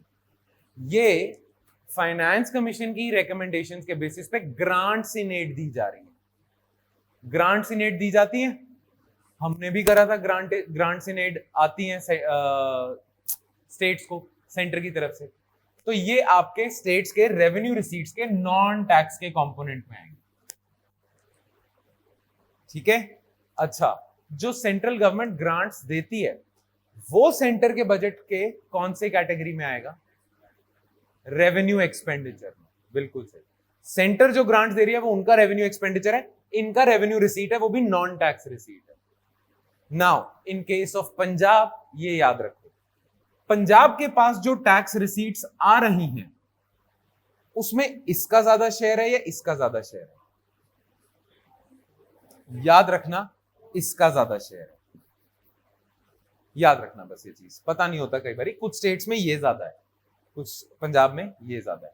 अगेन ज्यादातर पता है किस वजह से है? एसजीएसटी की वजह से। एसजीएसटी से बहुत पैसा आता है जो ओन टैक्स रेवेन्यू में आ जाता है। दूसरे नंबर पे पंजाब गवर्नमेंट सेल्स टैक्स भी लगाती है। एक्साइज, जो पेट्रोलियम में एक्साइज लगेगा वो सेंटर लगाता है। एक्साइज ड्यूटी जो पेट्रोलियम पे लगती है, जैसे पेट्रोल का जो रेट है, जैसे सबको पता है ना पेट्रोल महंगा, आजकल ये डिबेट भी चल रही है, सेंटर कह रहा है स्टेट्स को कि आप अपने टैक्सेस कम करो, है ना। पेट्रोलियम पे क्या सिस्टम होता है? एक तो बेस प्राइस होता है जो इंटरनेशनल प्राइसेस के हिसाब से होता है ना, उस पे सेंट्रल गवर्नमेंट एक्साइज ड्यूटी लगा देती है।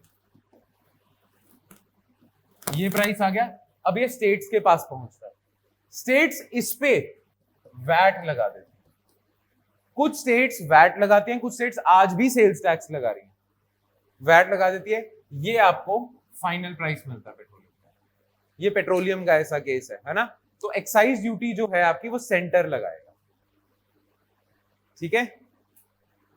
खैर ये अपने को क्लियर हो गया। अच्छा इधर आ जाओ, नॉन टैक्स रेवेन्यू में ज्यादा नॉन टैक्स रेवेन्यू कहां से आता होगा? सेंटर की ग्रांट से, या पंजाब की बात करें, या own non tax revenue? Non tax, हाँ यहां से आता है, ठीक है। ये पंजाब के केस में यू हैव टू रिमेंबर। अब इधर आ जाओ question.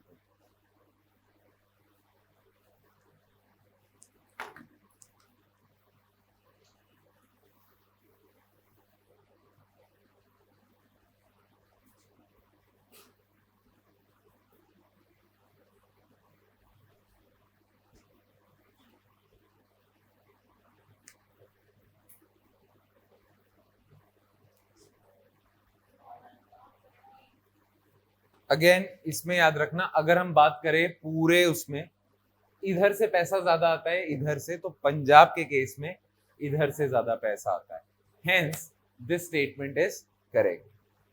Own tax revenue which includes taxes on income, property, capital transactions, commodity, services, SGST वगैरह, accounts for majority of states tax revenue. अभी बात करी है तो इस वजह से ये स्टेटमेंट भी करेक्ट है। Grants from centre contribute the bulk of non tax revenue, ये हमने अभी बात करी है, ये सही है, hence all statements are correct. ठीक है जी, बनती है बात।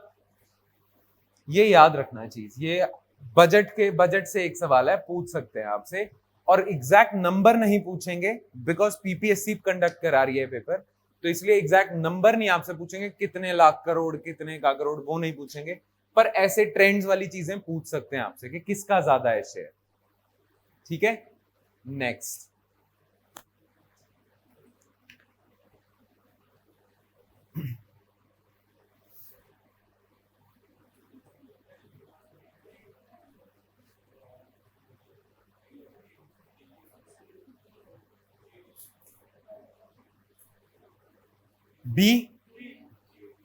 D repayment of loans. चलो याद ही रखना, ये ना आप थंब रूल से ही बना लो, हर जगह हर बजट में। इंडिया की अगर हम बात करें, रेवेन्यू एक्सपेंडिचर ही है ज्यादा, नेशनल लेवल पे भी और ऑलमोस्ट सारी स्टेट्स में रेवेन्यू एक्सपेंडिचर ही ज्यादा होता है। रेवेन्यू एक्सपेंडिचर में बहुत सारे खर्चे आ जाते हैं ना। कैपिटल एक्सपेंडिचर में क्या खर्चे हैं? स्टेट गवर्नमेंट्स के पास कौन सा, उन्होंने पीएसयू वगैरह खोलनी है कि वो अक्वायर करें, है ना। स्टेट गवर्नमेंट्स ने कौन सा आगे जाके किसी के लोन, चलो लोन की रिपेमेंट हो सकती है कैपिटल एक्सपेंडिचर में, पर कैपिटल आउटले का मतलब होता है इतना ज्यादा इंफ्रास्ट्रक्चर स्पेंडिंग। इंडिया की नेशनल गवर्नमेंट भी मेजॉरिटी खर्चा कैपिटल आउटले में नहीं करती, ज्यादातर उनका रेवेन्यू एक्सपेंडिचर में होता है।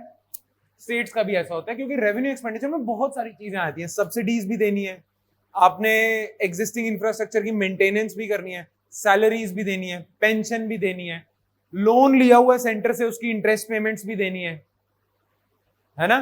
तो हर चीज का, हर स्टेट का ऑलमोस्ट रेवेन्यू एक्सपेंडिचर ही हाईएस्ट रहता है, ये याद रखना बस। थंब रूल है, पंजाब का भी वही सिचुएशन है। ठीक है, क्लियर। चलो करेंगे हम आज इतना ही, पर क्योंकि ये इकोनॉमिक्स की हमारी लास्ट क्लास है, तो आज तक जितना भी आपने कुछ भी लिखा हुआ है, जो कुछ भी आपने करा है इन 5 क्लासों में, एक बारी 5 मिनट्स ले लो और उसमें से देख लो आपको कोई डाउट है, कोई चीज पूछने वाली है, और क्लास में ही पूछ लेना, क्योंकि बाकियों के काम भी आएगा।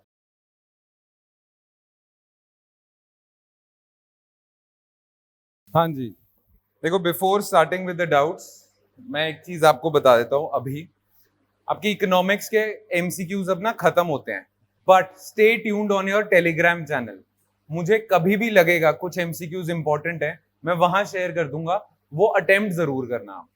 पंजाब इकोनॉमी से रिलेटेड तो वैसे ही आपको एक एक्स्ट्रा एमसीक्यूज आएंगे ही आएंगे फ्रॉम द बजट। वैसे ही ये बजट और इकोनॉमिक सर्वे से थे, बजट इकोनॉमिक सर्वे से बिल्कुल आएंगे, करंट अफेयर से भी आएंगे।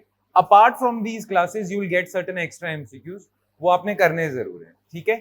As far as economics is concern, in 5 lectures में, 5 ही हो गए आज, इन 5 लेक्चर्स में अगर आपने एक एक क्वेश्चन ध्यान से सुना है तो आपके तकरीबन सारे जो कॉन्सेप्ट्स हैं वो कवर हो गए, ऑलमोस्ट सारे कॉन्सेप्ट्स कवर हो गए। और इतना ही आप अभी कर सकते थे for your examination in this time. थोड़ा सा टाइम रह गया। अगर आपने ध्यान से सारे सुने हैं तो आप इकोनॉमिक्स के पेपर में अपने, एज फार एज नायब तहसीलदार इज कंसर्न, उसमें आप मार नहीं खाओगे। तो कॉन्फिडेंस के साथ जाना। कुछ एक आधी चीज ऊपर नीचे आ जाती है वो मेरी गलती नहीं होगी, वो करंट अफेयर्स का होगा, करंट अफेयर्स में से कुछ आ जाएगा। पर अगर आपने मनीषा मैम की भी क्लास ध्यान से लगाई है तो नहीं प्रॉब्लम आएगी। हमने तकरीबन स्टैटिक इकोनॉमिक्स पोर्शन और काफी हद तक करंट में से भी जो जो चीजें, जो जो इंपॉर्टेंट चीजें मुझे लगती हैं इन माय हम्बल ओपिनियन, वो हमने तकरीबन कवर कर ली हैं। नॉनदलेस यहां पे आप आते हो, हम यहां पे होते हैं। कभी भी इकोनॉमिक्स में, कभी भी, नॉट जस्ट आज मैं आपको बोल रहा हूं कि अभी अपने डाउट्स पूछ लो, कभी भी कुछ भी डाउट वगैरह लगता है क्लास के आगे पीछे आ जाना मेरे पास, मैं इधर ही, ठीक है। Doors are always open and that's not just the case with me, सबके साथ ही ऐसा है, सारी फैकल्टी मेंबर्स के साथ ऐसा ही है। पॉलिटी में कोई भी डाउट आता है, Chetan sir is here. Current affairs में आता है, Manisha ma'am is here. Economics में आता है तो मुझसे कभी भी पूछ लेना, कुछ भी आगे कोई भी चीज हो जाती है, ठीक है। बाकी मुझे बहुत अच्छा लगा आपको पढ़ा के, आई रियली एंजॉयड, ठीक है। और मुझे लग रहा था कि जैसे मैं तो नॉर्मल काफी टाइम बाद ऑफलाइन क्लासेस हुई हैं, काफी टाइम बाद पढ़ाई हैं, तो मुझे ऐसे लग रहा था बेसिकली कि पता नहीं कैसा होगा कैसा नहीं होगा, और कैसे लोग हो गए आप। कैसे लोग से मेरा मतलब है कैसे लोग से मेरा मतलब है, और कोई पर्सनालिटी ट्रेट नहीं मैं जज कर रहा था, पर मैं जज कर रहा था कि are you guys a bunch of bright students या नॉर्मल, या तो ब्राइट स्टूडेंट्स में मैं आंकूंगा आपको, ट्रस्ट मी। और ये मैं ऐसे ही नहीं बोल रहा फालतू में, चल यार पेपर से 10 दिन पहले थोड़ा कॉन्फिडेंस ही बूस्ट कर देता हूँ, ऐसे नहीं बोल रहा।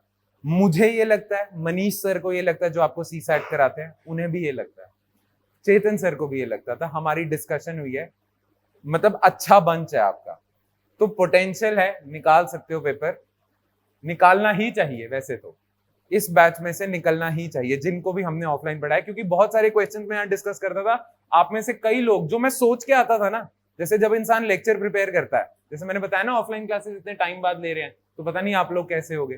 तो जब मैं सोच के आ रहा था तो कुछ क्वेश्चन में मैं मार्क कर लेता था कि यार इसमें समझाना ज्यादा पड़ेगा, इसमें कम समझाना पड़ेगा, ये कर दूंगा, इसमें ज्यादा समझाना पड़ेगा। तो बहुत बार ऐसा हुआ है जिसमें मैंने सोचा ना यार इसमें समझाना ज्यादा पड़ेगा, वो मुझे समझाना ज्यादा नहीं पड़ा, आपको आता था। तो that's a very good thing. इसी के बेसिस पे मैंने जजमेंट पास की है। और ऐसे भी नहीं, मैं सिर्फ जज करने ही नहीं बैठा था, इधर पढ़ाने ही आया था, कोई जजमेंट वाला नहीं हूं मैं। खैर, हाँ चलो अब डाउट पे आ जाते हैं। हाँ जी, एक तो इशू प्राइस वगैरह पे था ना, अभी देख लेते हैं उस चीज को। हाँ जी, एनीवन? हाँ जी, आप फिस्कल डेफिसिट, फिस्कल डेफिसिट ही नहीं समझ आया, आया नहीं सी। बाकियों को तो समझ आ गया फिस्कल डेफिसिट क्या है। ध्यान से सुनना फिर एक और चीज, हाँ इससे मुझे याद आया, एक चीज में आप मार खा सकते हो। रेवेन्यू डेफिसिट क्या है? इसमें मैं सोच के आया था कि मुझे ज्यादा समझाना नहीं पड़ेगा।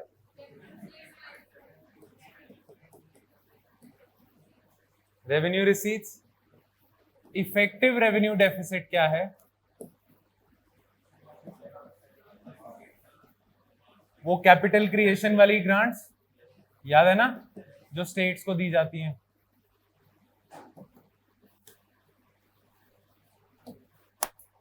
याद है एक प्राइमरी डेफिसिट भी होता था, उस पर बाद में आते हैं।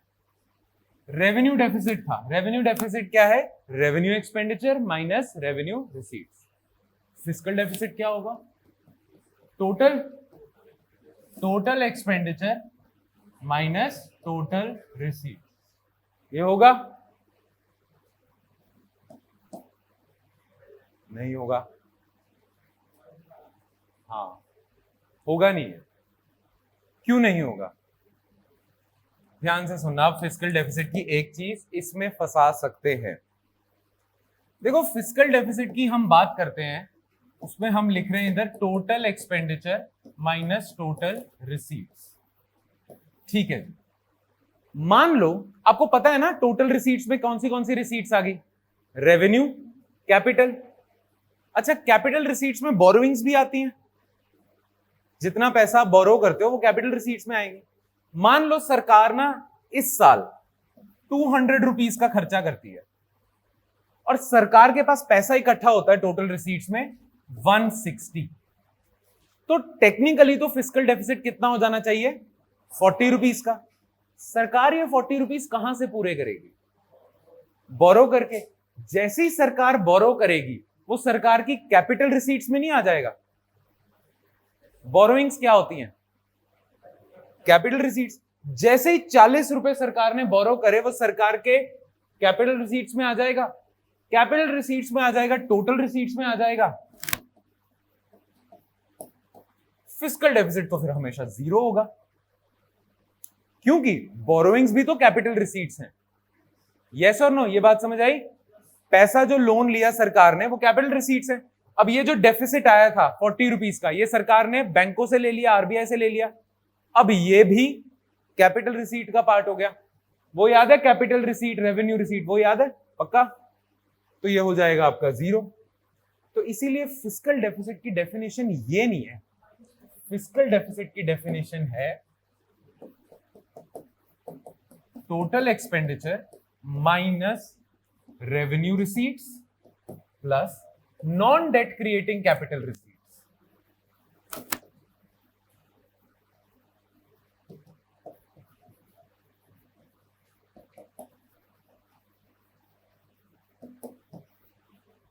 Non debt creating capital receipts के एग्जांपल डिसइन्वेस्टमेंट था, है ना? पूरा का पूरा लोन का अमाउंट वापस आ गया जो स्टेट को दिया हुआ था, वो आप पे डेट नहीं क्रिएट कर रहा। वो प्लस रेवेन्यू रिसीट्स जब आप टोटल एक्सपेंडिचर में से माइनस करते हो, वो जो नंबर आपको मिलता है वो सरकार को बताता है कि इतना पैसा बोरो करने की जरूरत है। उसे ही फिस्कल डेफिसिट कहते हैं।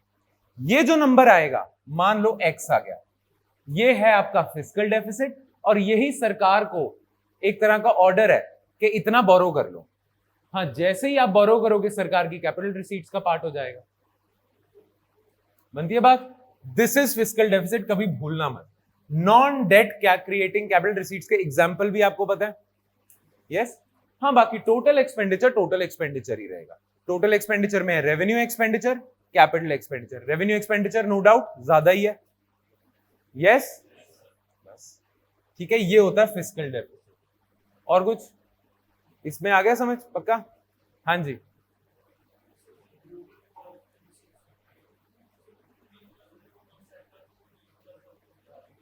लंबी सी कहानी हो जाएगी, किसी ने सुना नहीं ग्लोबल डिपॉजिटरी रिसीट्स। मैं आपको बता दूंगा। हाँ, मैं आपको वैसे बता दूंगा। पेपर में आएगा नहीं वैसे, चांसेस नहीं है, पर ग्लोबल डिपॉजिटरी रिसीट्स, वैसे किसी को पता है global depository receipts, American depository receipts? हाँ, बाहर इन्वेस्ट करने के लिए ये एक तरीका होता है, इंडियन कंपनीज बाहर से पैसा रेज कर सके। खैर वो अलग चीज है, उस पर रहने देते हैं। हाँ जी, यानी पी नोट्स ऐसा ही है। पार्टिसिपेटरी नोट्स भी फॉरेन पोर्टफोलियो इन्वेस्टमेंट के लिए है, अगर आपने अपनी आइडेंटिटी वगैरह छुपानी है।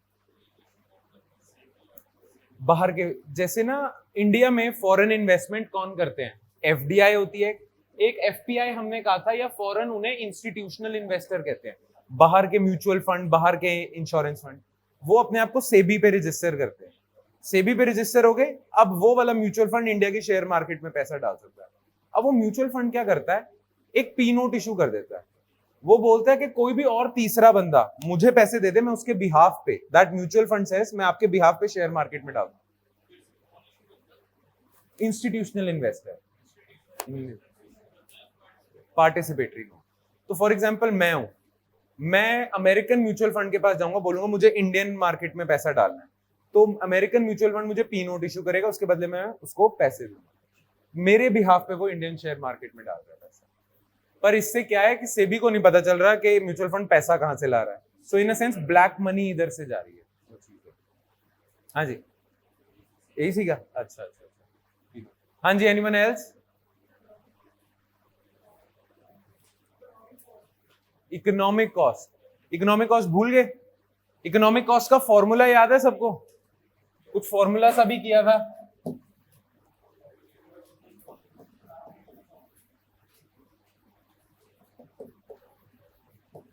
क्या था? हाँ, opportunity cost plus accounting cost. मेरे बिजनेस करने की इकोनॉमिक कॉस्ट क्या है? मेरे बिजनेस करने की इकोनॉमिक कॉस्ट में कैलकुलेट करता हूं। पहले मैं देखता हूं जब मैं बिजनेस कर रहा हूं तो मेरा अपना खर्चा कितना हो रहा है। फॉर एग्जांपल बिल्डिंग बनाने में, रॉ मटेरियल खरीदने में, लेबरर्स को तनख्वाह देने में, वो जो एक्चुअल मेरी जेब से खर्चा जा रहा है, that is considered as accounting cost. Also it is also known as explicit cost. ये उस दिन मैंने नाम नहीं बताया था शायद। एक्सप्लिसिटली खर्चा हो रहा है मेरा, ठीक है। अब जब मैं बिजनेस कर रहा हूं तो मेरे बिजनेस करने की अपॉर्चुनिटी कॉस्ट क्या होगी? बिजनेस करते समय एक चॉइस पे मैं गिव अप कर रहा हूं, वो मेरी अपॉर्चुनिटी कॉस्ट है। तो मैं अपनी अकाउंटिंग कॉस्ट में अपनी अपॉर्चुनिटी कॉस्ट डालूंगा। अपॉर्चुनिटी कॉस्ट को हम कई बार इम्प्लिसिट कॉस्ट भी कह देते हैं कि ये अज्यूम्ड है। अपॉर्चुनिटी कॉस्ट अज्यूम्ड है ना, एक्चुअल खर्चा नहीं हो रहा है, अज्यूम्ड है। जब मैं अपनी अपॉर्चुनिटी कॉस्ट भी ऐड कर रहा हूं अपने एक्चुअल खर्चे में, then I am getting to economic cost of doing business. One is actual मेरा खर्चा, वन इज अपॉर्चुनिटी कॉस्ट, दोनों को मिला के I will get economic cost. तो मेरे रेवेन्यू इन दो इकोनॉमिक कॉस्ट से ज्यादा होने चाहिए, इकोनॉमिक कॉस्ट ऑफ प्रोडक्शन से। मेरा जो रेवेन्यू, जो मैं पैसा कमा रहा हूं, वो मेरी एक्चुअल खर्चा भी कवर कर दे और मेरी अपॉर्चुनिटी कॉस्ट भी कवर कर दे, तभी मेरे लिए बिजनेस वायबल है। ये होता है इकोनॉमिक कॉस्ट, ठीक है, मेक सेंस? जैसे मैं एग्जांपल ही देता हूं, मैं बिजनेस कर रहा हूं, मैं 50 रुपए मेरी अकाउंटिंग कॉस्ट है, ठीक है, और मेरा रेवेन्यू और मेरी अपॉर्चुनिटी कॉस्ट 50 रुपीज है। दोबारा लेट्स सपोज जब मैं बिजनेस कर रहा हूं तो मैं जॉब कर सकता था, उससे मैं 50 रुपए कमा सकता था, और मेरा एक्चुअल खर्चा बिजनेस करने में 50 रुपए लग रहा है, जो जेब से मेरा रॉ मटेरियल वगैरह पे लग रहा है। अब मेरा जो रेवेन्यू होना चाहिए ना, अगर मैं 75 रुपीज कमा रहा हूं रेवेन्यू, तो प्रॉफिटेबल तो मैं हूं देखने में। कैसे?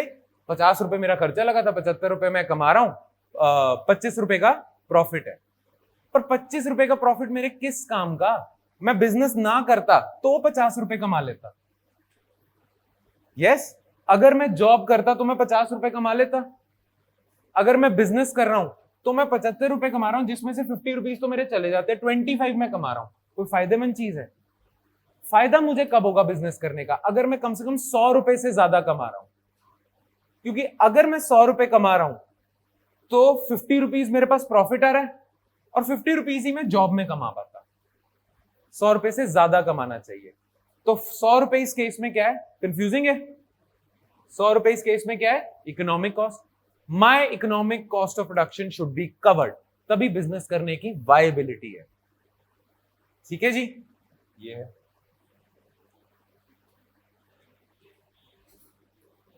जीएसवीए ਤੁਸੀਂ ਲੇਟ ਆਏ ਸੀ ਕਲਾਸ 'ਚ? ਅੱਛਾ, ਤੁਹਾਨੂੰ ਯਾਦ ਹੈ ਆਪਣਾ ਮਾਰਕੀਟ ਪ੍ਰਾइस ਕੀ ਹੁੰਦਾ ਹੈ, ਫੈਕਟਰ ਕਾਸਟ ਕੀ ਹੁੰਦੀ ਹੈ? ਫੈਕਟਰ ਕਾਸਟ ਪਤਾ ਹੈ? ਬੇਸਿਕ ਪ੍ਰਾइस ਪਤਾ ਹੈ? ਬੇਸਿਕ ਪ੍ਰਾइस ਪਤਾ ਹੈ? ਜਦ ਤੁਸੀਂ ਜੀਡੀਪੀ ਨੂੰ ਬੇਸਿਕ ਪ੍ਰਾइस ਤੇ ਕੈਲਕੂਲੇਟ ਕਰਦੇ ਹੋ ਤਾਂ ਤੁਹਾਨੂੰ ਮਿਲਦੀ ਹੈ ਜੀਵੀਏ। ਜਦ ਤੁਸੀਂ ਜੀਡੀਪੀ ਨੂੰ ਮਾਰਕੀਟ ਪ੍ਰਾइस ਤੇ ਕੈਲਕੂਲੇਟ ਕਰਦੇ ਹੋ ਤਾਂ ਤੁਹਾਨੂੰ ਮਿਲਦੀ ਹੈ ਜੀਡੀਪੀ। उसनू ही असी जीडीपी आखते हैं, ठीक है, मार्केट प्राइस। जब असी फैक्टर कॉस्ट कैलकुलेट करते हैं तो असी कह देने कि जीडीपी एट फैक्टर कॉस्ट हैगी है, पर GDP calculated at basic price is generally called GVA. GVA का फुल फॉर्म तो पता होना, पता है? Gross value added. जीडीपी का तो पता होना, जीडीपी का पता है, जीवी ये है ग्रॉस वैल्यू एडेड। ठीक है जी, हाँ जी, एनीवन एल्स?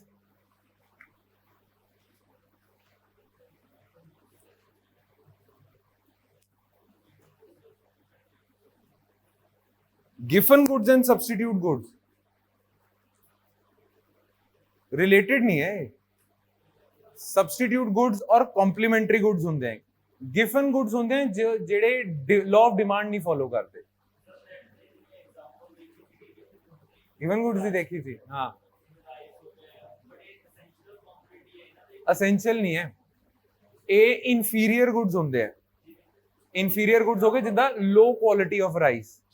ਤੇ ਨਾ ਤੁਹਾਨੂੰ ਇੱਕ ਚੀਜ਼ ਯਾਦ ਰੱਖਣ ਦੀ ਲੋੜ ਹੈ, ਗਿਫਨ ਗੁੱਡਸ ਕੋਈ ਗੁੱਡਸ ਨਹੀਂ ਹੈਗੇ। ਗਿਫਨ ਨਾ ਫਿਨੋਮੀਨਾ ਸੀਗਾ।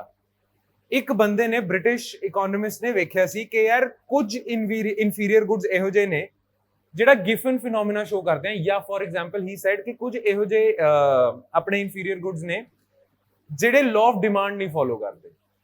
ਜਨਰਲੀ ਇਨਫੀਰੀਅਰ ਗੁੱਡਸ ਦੀ ਇੱਕ ਕੈਟਾਗਰੀ ਹੁੰਦੀ ਹੈ ਜਿਹੜੇ ਲਾਅ ਆਫ ਡਿਮਾਂਡ ਫੋਲੋ ਨਹੀਂ ਕਰਦੇ, ਉਹਨਾਂ ਨੂੰ ਅਸੀਂ ਗਿਫਨ ਉਹ ਕਹਿ ਦਿੰਦੇ हैं गिवन गुड्स। मतलब फॉर एग्जांपल पता की है, मान लो मेरा टोटल बजट देख लेते हैं, ठीक है। मैं बहुत ही गरीब आदमी हूं, मेरा टोटल बजट है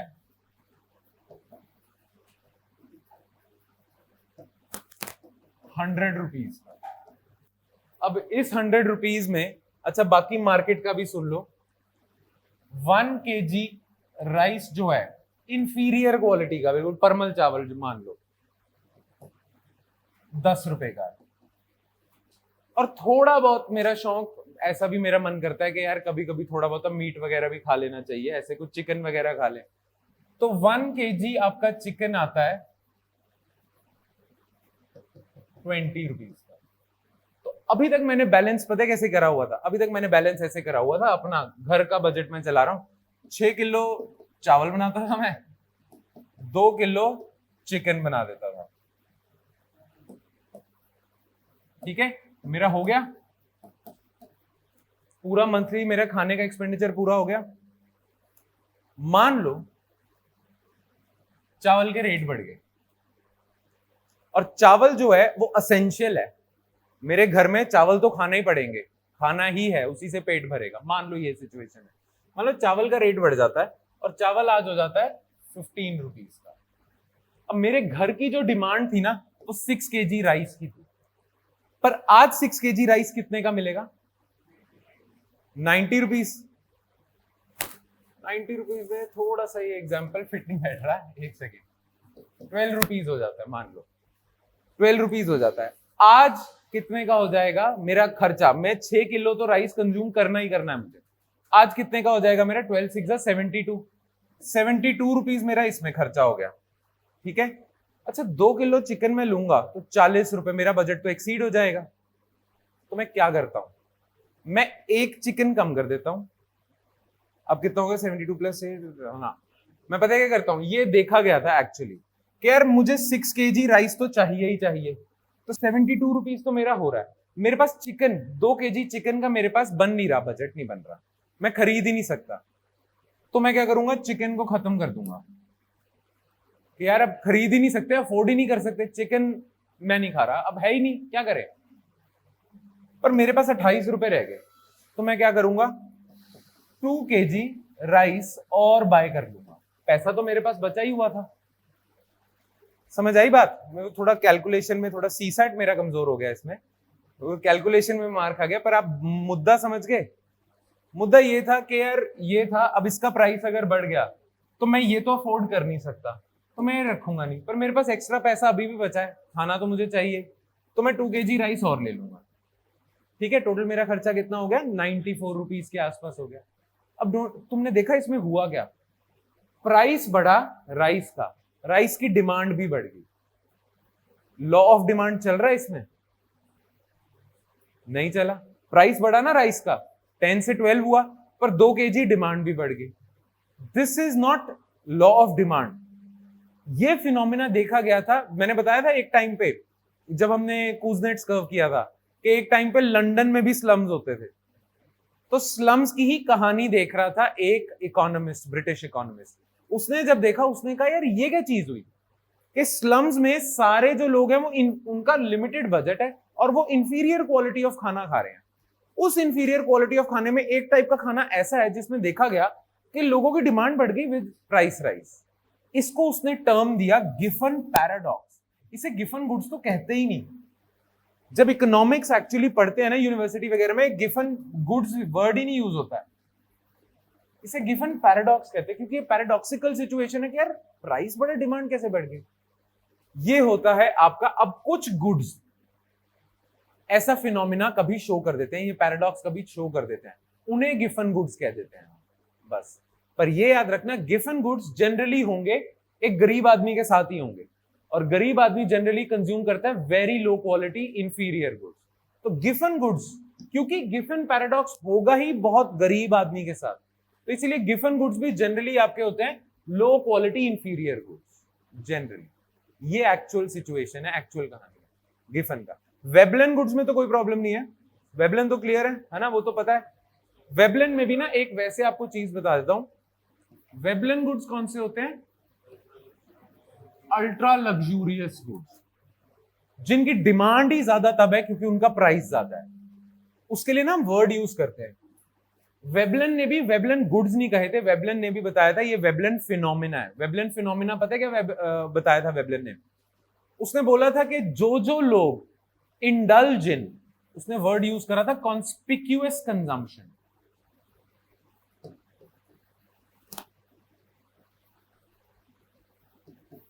Those people who indulge in conspicuous consumption, वहां पे वेबलन फिनोमेना देखा जाता है ना। conspicuous consumption क्या होती है? स्टेटस सिंबल की कंजम्पशन। चीजें आप खरीदते हो दिखाने के लिए, देसी भाषा में बात करें फुकरी, बस फुकरापंती के लिए फुकरी है इसका देसी भाषा में, और मैं क्या बोलूं, ये चीज है, ठीक है। अच्छा, एक और वर्ड आपसे मतलब आपको पता होना चाहिए, कॉन्स्पिक्यूअस कंजम्पशन एक वर्ड होता है जो वेबलन गुड्स या वेबलन फिनोमेना शो करता है। वो जो गुड्स होते हैं जिसमें वेबलन फिनोमेना शो होता है, अल्ट्रा लग्जूरियस गुड्स होते हैं, उनको जनरली हम एक और नाम से जानते हैं जिसका नाम है पोजिशनल गुड्स। वेबलन गुड्स को एक और नाम से कभी कभी आप, वैसे तो दोनों सेम है, वेबलन गुड्स और पोजिशनल गुड्स दोनों सेम है, पर एक सटल सा डिफरेंस है, उसमें नहीं जाते। पोजिशनल गुड्स वो गुड्स होते हैं जो सोसाइटी में आपकी पोजीशन डिसाइड करते हैं, ठीक है। अगेन वही गुड्स होंगे अल्ट्रा लग्जूरियस, ये वेबलन फिनोमेना शोकेस करेंगे generally. But Veblen phenomena is generally seen in areas where there is conspicuous consumption, फुकरी की कंजम्पशन, दैट्स इट, ठीक है। हाँ जी, एक और सीगा सब्स्टिट्यूट गुड्स बारे पूछ रहे थे, सब्स्टिट्यूट पे कॉम्प्लीमेंट्री। हाँ जी, किसी और को डाउट है सब्स्टिट्यूट एंड कॉम्प्लीमेंट्री गुड्स में? सब्स्टिट्यूट गुड्स होंगे जो इंटरचेंजेबली यूज किए जा सकते हैं। कॉम्प्लीमेंट्री जो साथ ही यूज होंगे, उनका जन्म ही हुआ है उसके साथ रहने का, ठीक है ना, बने एक दूसरे के लिए, वो वाले गुड्स कॉम्प्लीमेंट्री गुड्स ही होंगे। चल ही नहीं सकता, एक की वैल्यू नहीं है दूसरे के बगैर, दोज आर कॉम्प्लीमेंट्री गुड्स, ठीक है। तो टी कॉफी क्या होगा? बड़ा फेमस सा घिसा पिटा सा एग्जाम्पल है, सब्स्टिट्यूट, है ना। पेन और बोर्ड होगा आपका complementary, car petrol complementary goods, those who can complement each other. Economics में ना और आगे जाते हैं, सब्स्टिट्यूट्स की भी कैटेगरीज होती है। एक होते हैं क्लोज सब्स्टिट्यूट्स, एक होते हैं डिस्टेंट या far away substitutes. Close substitutes होंगे जैसे टाटा टी, रेड लेबल, चाय के ताज और टाटा टी, ये क्लोज सब्स्टिट्यूट्स है। डिस्टेंट थोड़े से सब्स्टिट्यूट्स हो जाएंगे, थोड़े दूर सब्स्टिट्यूट्स होंगे, जैसे टी कॉफी हो गया। अब ऐसा तो है ना, जो बंदे को चाय पीने की आदत है वो कॉफी से सेटिस्फाई नहीं होता, पता नहीं हम क्यों सब्स्टिट्यूट्स कह देते हैं इन्हें। पर जो बंदा चाय पीता है वो चाय ही पीता है, जो बंदा कॉफी पीता है वो यार मैंने चाय नहीं पसंद है यार, आई ओनली ड्रिंक कॉफी, वो कॉफी वाला होता है, ठीक है। खैर, एनीथिंग एल्स?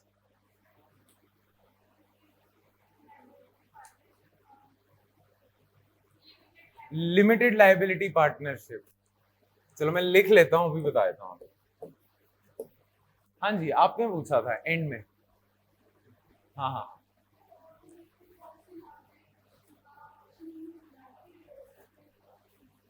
कौन सी ऑक्शनिंग?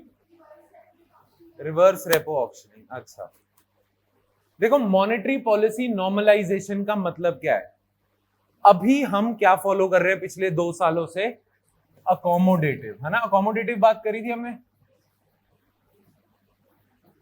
अब अकोमोडेटिव मॉनेटरी पॉलिसी उस समय की जरूरत थी बिकॉज इकोनॉमी को बचाना था, मनी सप्लाई आपने ज्यादा करी हुई थी।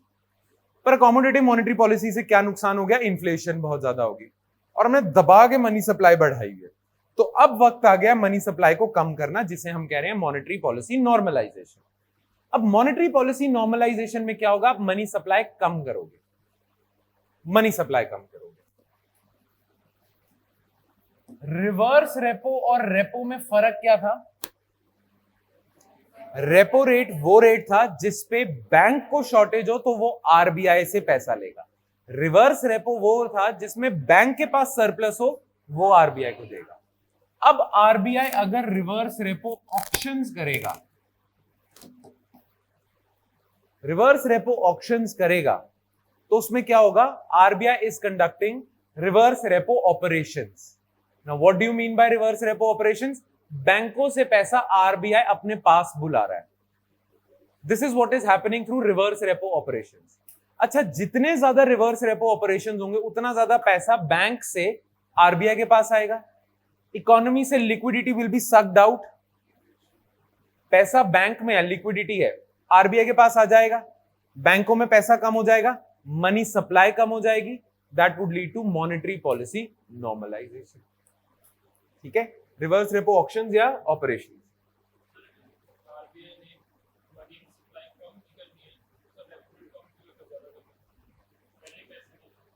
वो क्योंकि अब आरबीआई इधर कंफ्यूज्ड है। आरबीआई ने पता है क्या कहा है? आरबीआई ने कहा है, हमारा अभी लेटेस्ट 7 अप्रैल को हुई थी मॉनेटरी पॉलिसी मीटिंग, उसमें आरबीआई ने कहा है, मॉनेटरी पॉलिसी कमेटी ने कहा है, our stance will be accommodative, we won't change our stance, but we will reduce our accommodation. So our stance will be accommodative. तो उसका मतलब क्या है कि हम पॉलिसी रेट्स चेंज नहीं करेंगे, but we will reduce our accommodation. उसमें क्या है? ऑपरेशन ज्यादा करेंगे। इनफैक्ट उन्होंने पता क्या कर दिया? रिवर्स रेपो रेट के बजाय एक और रेट इंट्रोड्यूस कर दिया, स्टैंडिंग एसडीएफ है, स्टैंडर्ड डिपॉजिट फैसिलिटी। उसका जो रेट होगा ना, वो रेपो रेट जितना होगा ना। एसडीएफ के अंदर भी यही होगा, बैंक से पैसा आरबीआई के पास आएगा। अब बैंक से पैसा आरबीआई के पास आने के 2 तरीके हैं, reverse repo, SDF. RBI will utilise SDF so as to number 1 attract banks, क्योंकि ये हायर इंटरेस्ट रेट है। साथ ही साथ आरबीआई के पास चॉइस भी है कि जब आरबीआई को लगे कि यार बहुत ज्यादा लिक्विडिटी हमने सक आउट कर ली, तो will come back to reverse repo. तो इसमें क्या करा, इन्होंने स्टांस अपना अकोमोडेटिव रखा है, अकोमोडेशन कम करनी है। योर क्वेश्चन वाज फिर रिवर्स रेपो बढ़ा दो, तो उन्होंने कहा यार अभी हम अकोमोडेटिव पे रहना चाहते हैं, तो रिवर्स रेपो नहीं हम बढ़ा रहे, बट हाँ अकोमोडेशन कम करने के लिए we have given you a facility of higher interest rate. ये करा है, एंड साथ ही साथ they are conducting more reverse repo operation.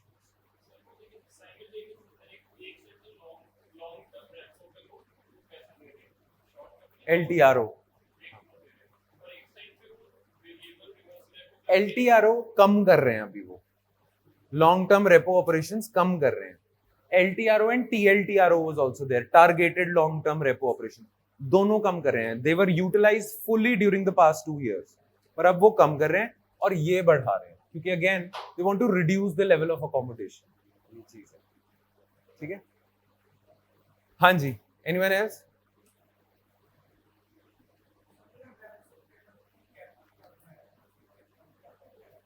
Capital account, balance of payment से कैपिटल अकाउंट से की आंदा है। अच्छा, बाकी सबको याद है? तो एक एक करके गिना दो फिर मुझे। कैपिटल अकाउंट में क्या आता है? सबसे पहले लार्जेस्ट कंपोनेंट किसका है? Foreign investments. फॉरेन इन्वेस्टमेंट्स आएंगे, एक्सटर्नल कमर्शियल बोरोइंग्स हैं, बैंकिंग कैपिटल है, अदर कैपिटल, राइट? यही 4 है बस। हाँ जी, anyone else?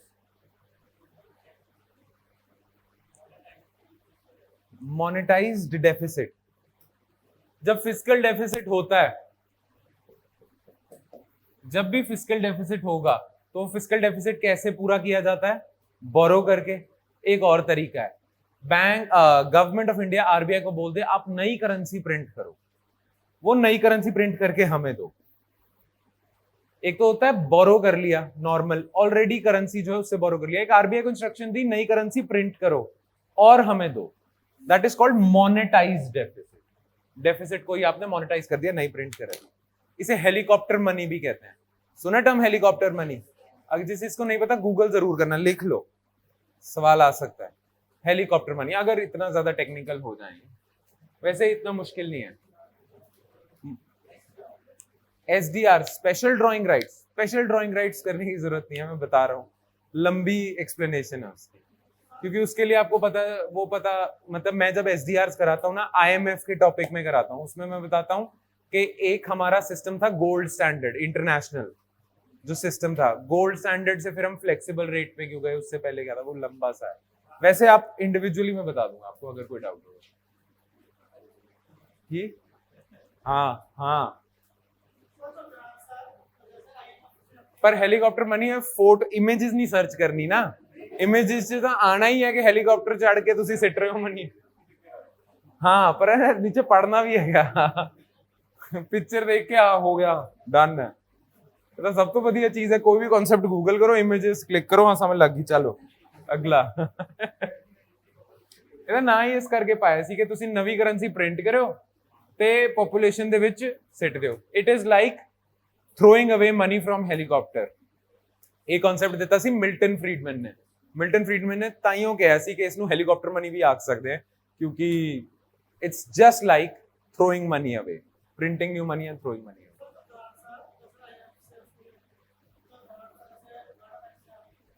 World bank IMF grant नहीं देते, लोन ही देंगे, ग्रांट देते ही नहीं वो। एक्सटर्नल यूनिसेफ यूनेस्को ग्रांट देते हैं। किस अकाउंट में आएगी बताओ? हाँ किस में आएगी? रेवेन्यू अकाउंट में, चलो मैंने बोल ही दिया, ट्रांसफर पेमेंट में आएगी। हाँ ठीक है, हाँ जी। LLP पे आ जाते हैं, लिमिटेड लायबिलिटी पार्टनरशिप्स क्या होती है? बहुत ही तगड़ी इनोवेशन थी, बहुत ही तगड़ी इनोवेशन थी बिजनेस जगत में, जिसने पूरा बिजनेस वर्ल्ड ही चेंज कर दिया। आपने सुना है कि बहुत सारे बिजनेसमैन USA में बिजनेस की आड़ में बहुत सारे फाइनेंशियल प्रॉब्लमैटिक फ्रॉड्स भी कर देते हैं, फिर भी उनपे कोई क्रिमिनल लायबिलिटी नहीं होती। उसका कारण ही है limited liability partnership. Under LLP law के अंदर आप, जैसे आपने सुना है वर्ड लीगल पर्सन, कि आप एक एंटिटी हो, लॉ के अंदर आप एक एंटिटी हो, लॉ के अंदर LLP भी एक अलग एंटिटी है। यानी कि इस कंपनी LLP, पता है ना, लिमिटेड लायबिलिटी पार्टनरशिप फर्म्स होती हैं ये जो, इसमें जो इन्वेस्टर्स हैं इनकी कोई लायबिलिटी नहीं है खास personal with respect to this company. Now what does that mean? कल को ये पूरी कंपनी का बट्ठा बैठ जाता है, ये पूरी कंपनी बैंकरप्ट हो जाती है। पहले क्या होता था, बैंक्स जो थे ना वो इन लोगों के पास चले जाते थे कि कंपनी के अकाउंटों में तो पैसा नहीं है, तुम्हारे पर्सनल अकाउंटों में तो है पैसा। जैसे विजय माल्या को आप कह सकते हो कि किंगफिशर डूबी है, तू तो डूबता दिख नहीं रहा, राइट? तो आप इनसे पूछ सकते हो, इनसे बात कर सकते हो, इनसे मांग सकते हो। पहले ऐसा होता था, but once LLPs were established, these were a single entity and a separate entity in themselves। अगर ये बैंकरप्ट होती हैं तो आप फाउंडर से पूछ ही नहीं सकते कि आपके पर्सनल अकाउंट में कितना पैसा है। ये एक अलग लीगल पर्सन है, इसकी फाइनेंशियल लायबिलिटी अलग है एज कंपेयर टू इन लोगों की इंडिविजुअल फाउंडर्स की, शेयर होल्डर्स की फाइनेंशियल लायबिलिटी अलग है। इसके अकाउंट्स भी सेपरेट होंगे, इसकी लायबिलिटी भी सेपरेट होंगी, इसके एसेट्स भी सेपरेट होंगे। अगर ये बैंकरप्ट होती है तो बैंक इसी को बोलेगा, चाहे इसके शेयर होल्डर्स बिलियनियर्स हो। मान लो मार्क जुकरबर्ग खोलता किंगफिशर, किंगफिशर हो जाती बैंकरप्ट। अब बैंक मार्क जुकरबर्ग के पास जाके ये नहीं बोल सकते कि तेरा फेसबुक तो बहुत बढ़िया चल रहा है, वहां से पैसा लाके दे। नहीं, क्योंकि बैंकरप्ट कौन हुआ है? मार्क जुकरबर्ग नहीं हुआ है, शेयर होल्डर्स नहीं हुए, प्रमोटर्स नहीं हुए, कंपनी हुई है। लायबिलिटी की रिंग फेंसिंग कर दी है, लिमिटेड लायबिलिटी पार्टनरशिप। ठीक है, ऐसा होता है। ये 19th सेंचुरी की इनोवेशन, और जब से ये आई है तब से मचा रखा है अमेरिका ने और उसके साथ साथ अमेरिकन कंपनीज ने। अच्छी इन्वेंशन थी ये।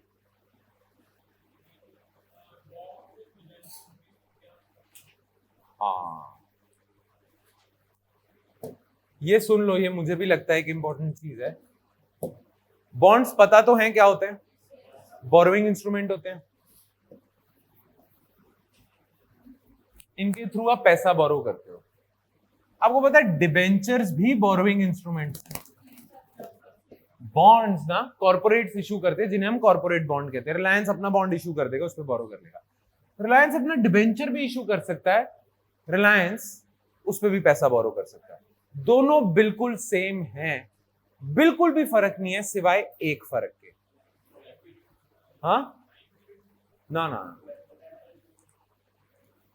ध्यान से सुनना। चलो इस एग्जांपल में भी किंगफिशर पे आ जाते हैं। किंगफिशर ने ना बॉन्ड इशू किया, ठीक है, बॉन्ड से पैसा बोरो करा। किंगफिशर ने आपको बॉन्ड दे दिया, आपने किंगफिशर को पैसा दे दिया। किंगफिशर ने कहा इतनी इतनी इंटरेस्ट पेमेंट दूंगा, इतने टाइम बाद इतना पैसा पूरा वापस कर दूंगा। विजय माल्या जी भाग जाते हैं, किंगफिशर बंद हो जाती है। अब आपके पास किंगफिशर का बॉन्ड है ना, तो किंगफिशर के एसेट्स आप ले सकते हो। किंगफिशर का विजय माल्या जी भागे हैं, जहाज तो यहीं छोड़ गए, वो जहाज और किंगफिशर कंपनी के एसेट्स आप ले सकते हो, आपका राइट है। क्योंकि ये बॉन्ड जो इशू किया गया था, विजय माल्या जी ने अपने कंपनी के एसेट्स के बेसिस पे ही इशू किया था।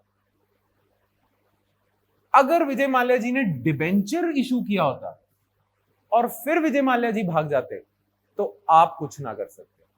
किंगफिशर के जो एसेट्स हैं आपके सामने ही रहेंगे, आप कुछ नहीं ले सकते। बिल्डिंग आप नहीं टेक ओवर कर सकते। बॉन्ड लिया होता तो कर सकते थे। तो एक तरह से कोलैटरल वाली गेम हो गई बॉन्ड और डिबेंचर में।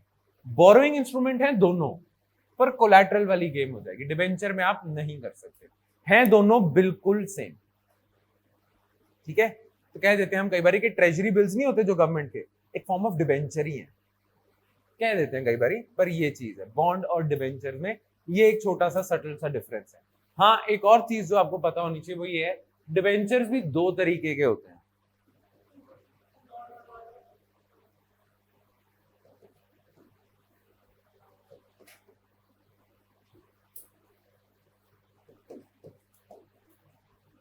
कन्वर्टेबल डिबेंचर्स होंगे, मैंने लोन लिया हुआ है, पैसा लिया हुआ है 10 साल के लिए, उसमें से 5 ईयर में पेमेंट करता रहता हूं। अच्छा, 5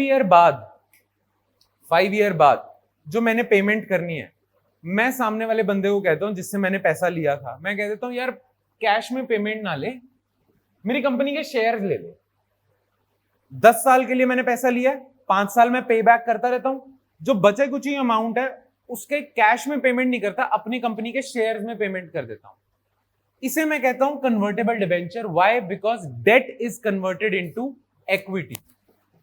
इक्विटी तो पता है सबको, शेयर होते हैं, ये कन्वर्टेबल है। नॉन कन्वर्टेबल होते हैं जैसे अभी हमने बात करी, ये थी सेफ होंगे। डिबेंचर्स कदे भी सेफ नहीं होंगे। डिबेंचर ਦੀ ਸੇਫਟੀ ਪਤਾ ਕਿੱਥੋਂ ਆਂਦੀ ਹੈ? ਕੰਪਨੀ ਦੀ ਸਟੈਂਡਿੰਗ ਕਰਕੇ। ਰਿਲਾਇੰਸ ਹੈਗਾ, ਉਹਦਾ ਡਿਬੈਂਚਰ ਤੁਸੀਂ ਖਰੀਦ ਸਕਦੇ ਹੋ, ਉਹ ਕਦੇ ਡੁੱਬੇਗੀ ਨਹੀਂ। ਪਰ ਬਾਕੀ ਫॉर एग्जांपल ਤੁਸੀਂ ਹੋਰ ਮੈਨੂੰ ਕੋਈ ਮਾੜੀ ਕੰਪਨੀ ਯਾਦ ਨਹੀਂ ਆ ਰਹੀ, पर मान लो अगेन किंगफिशर, ठीक है।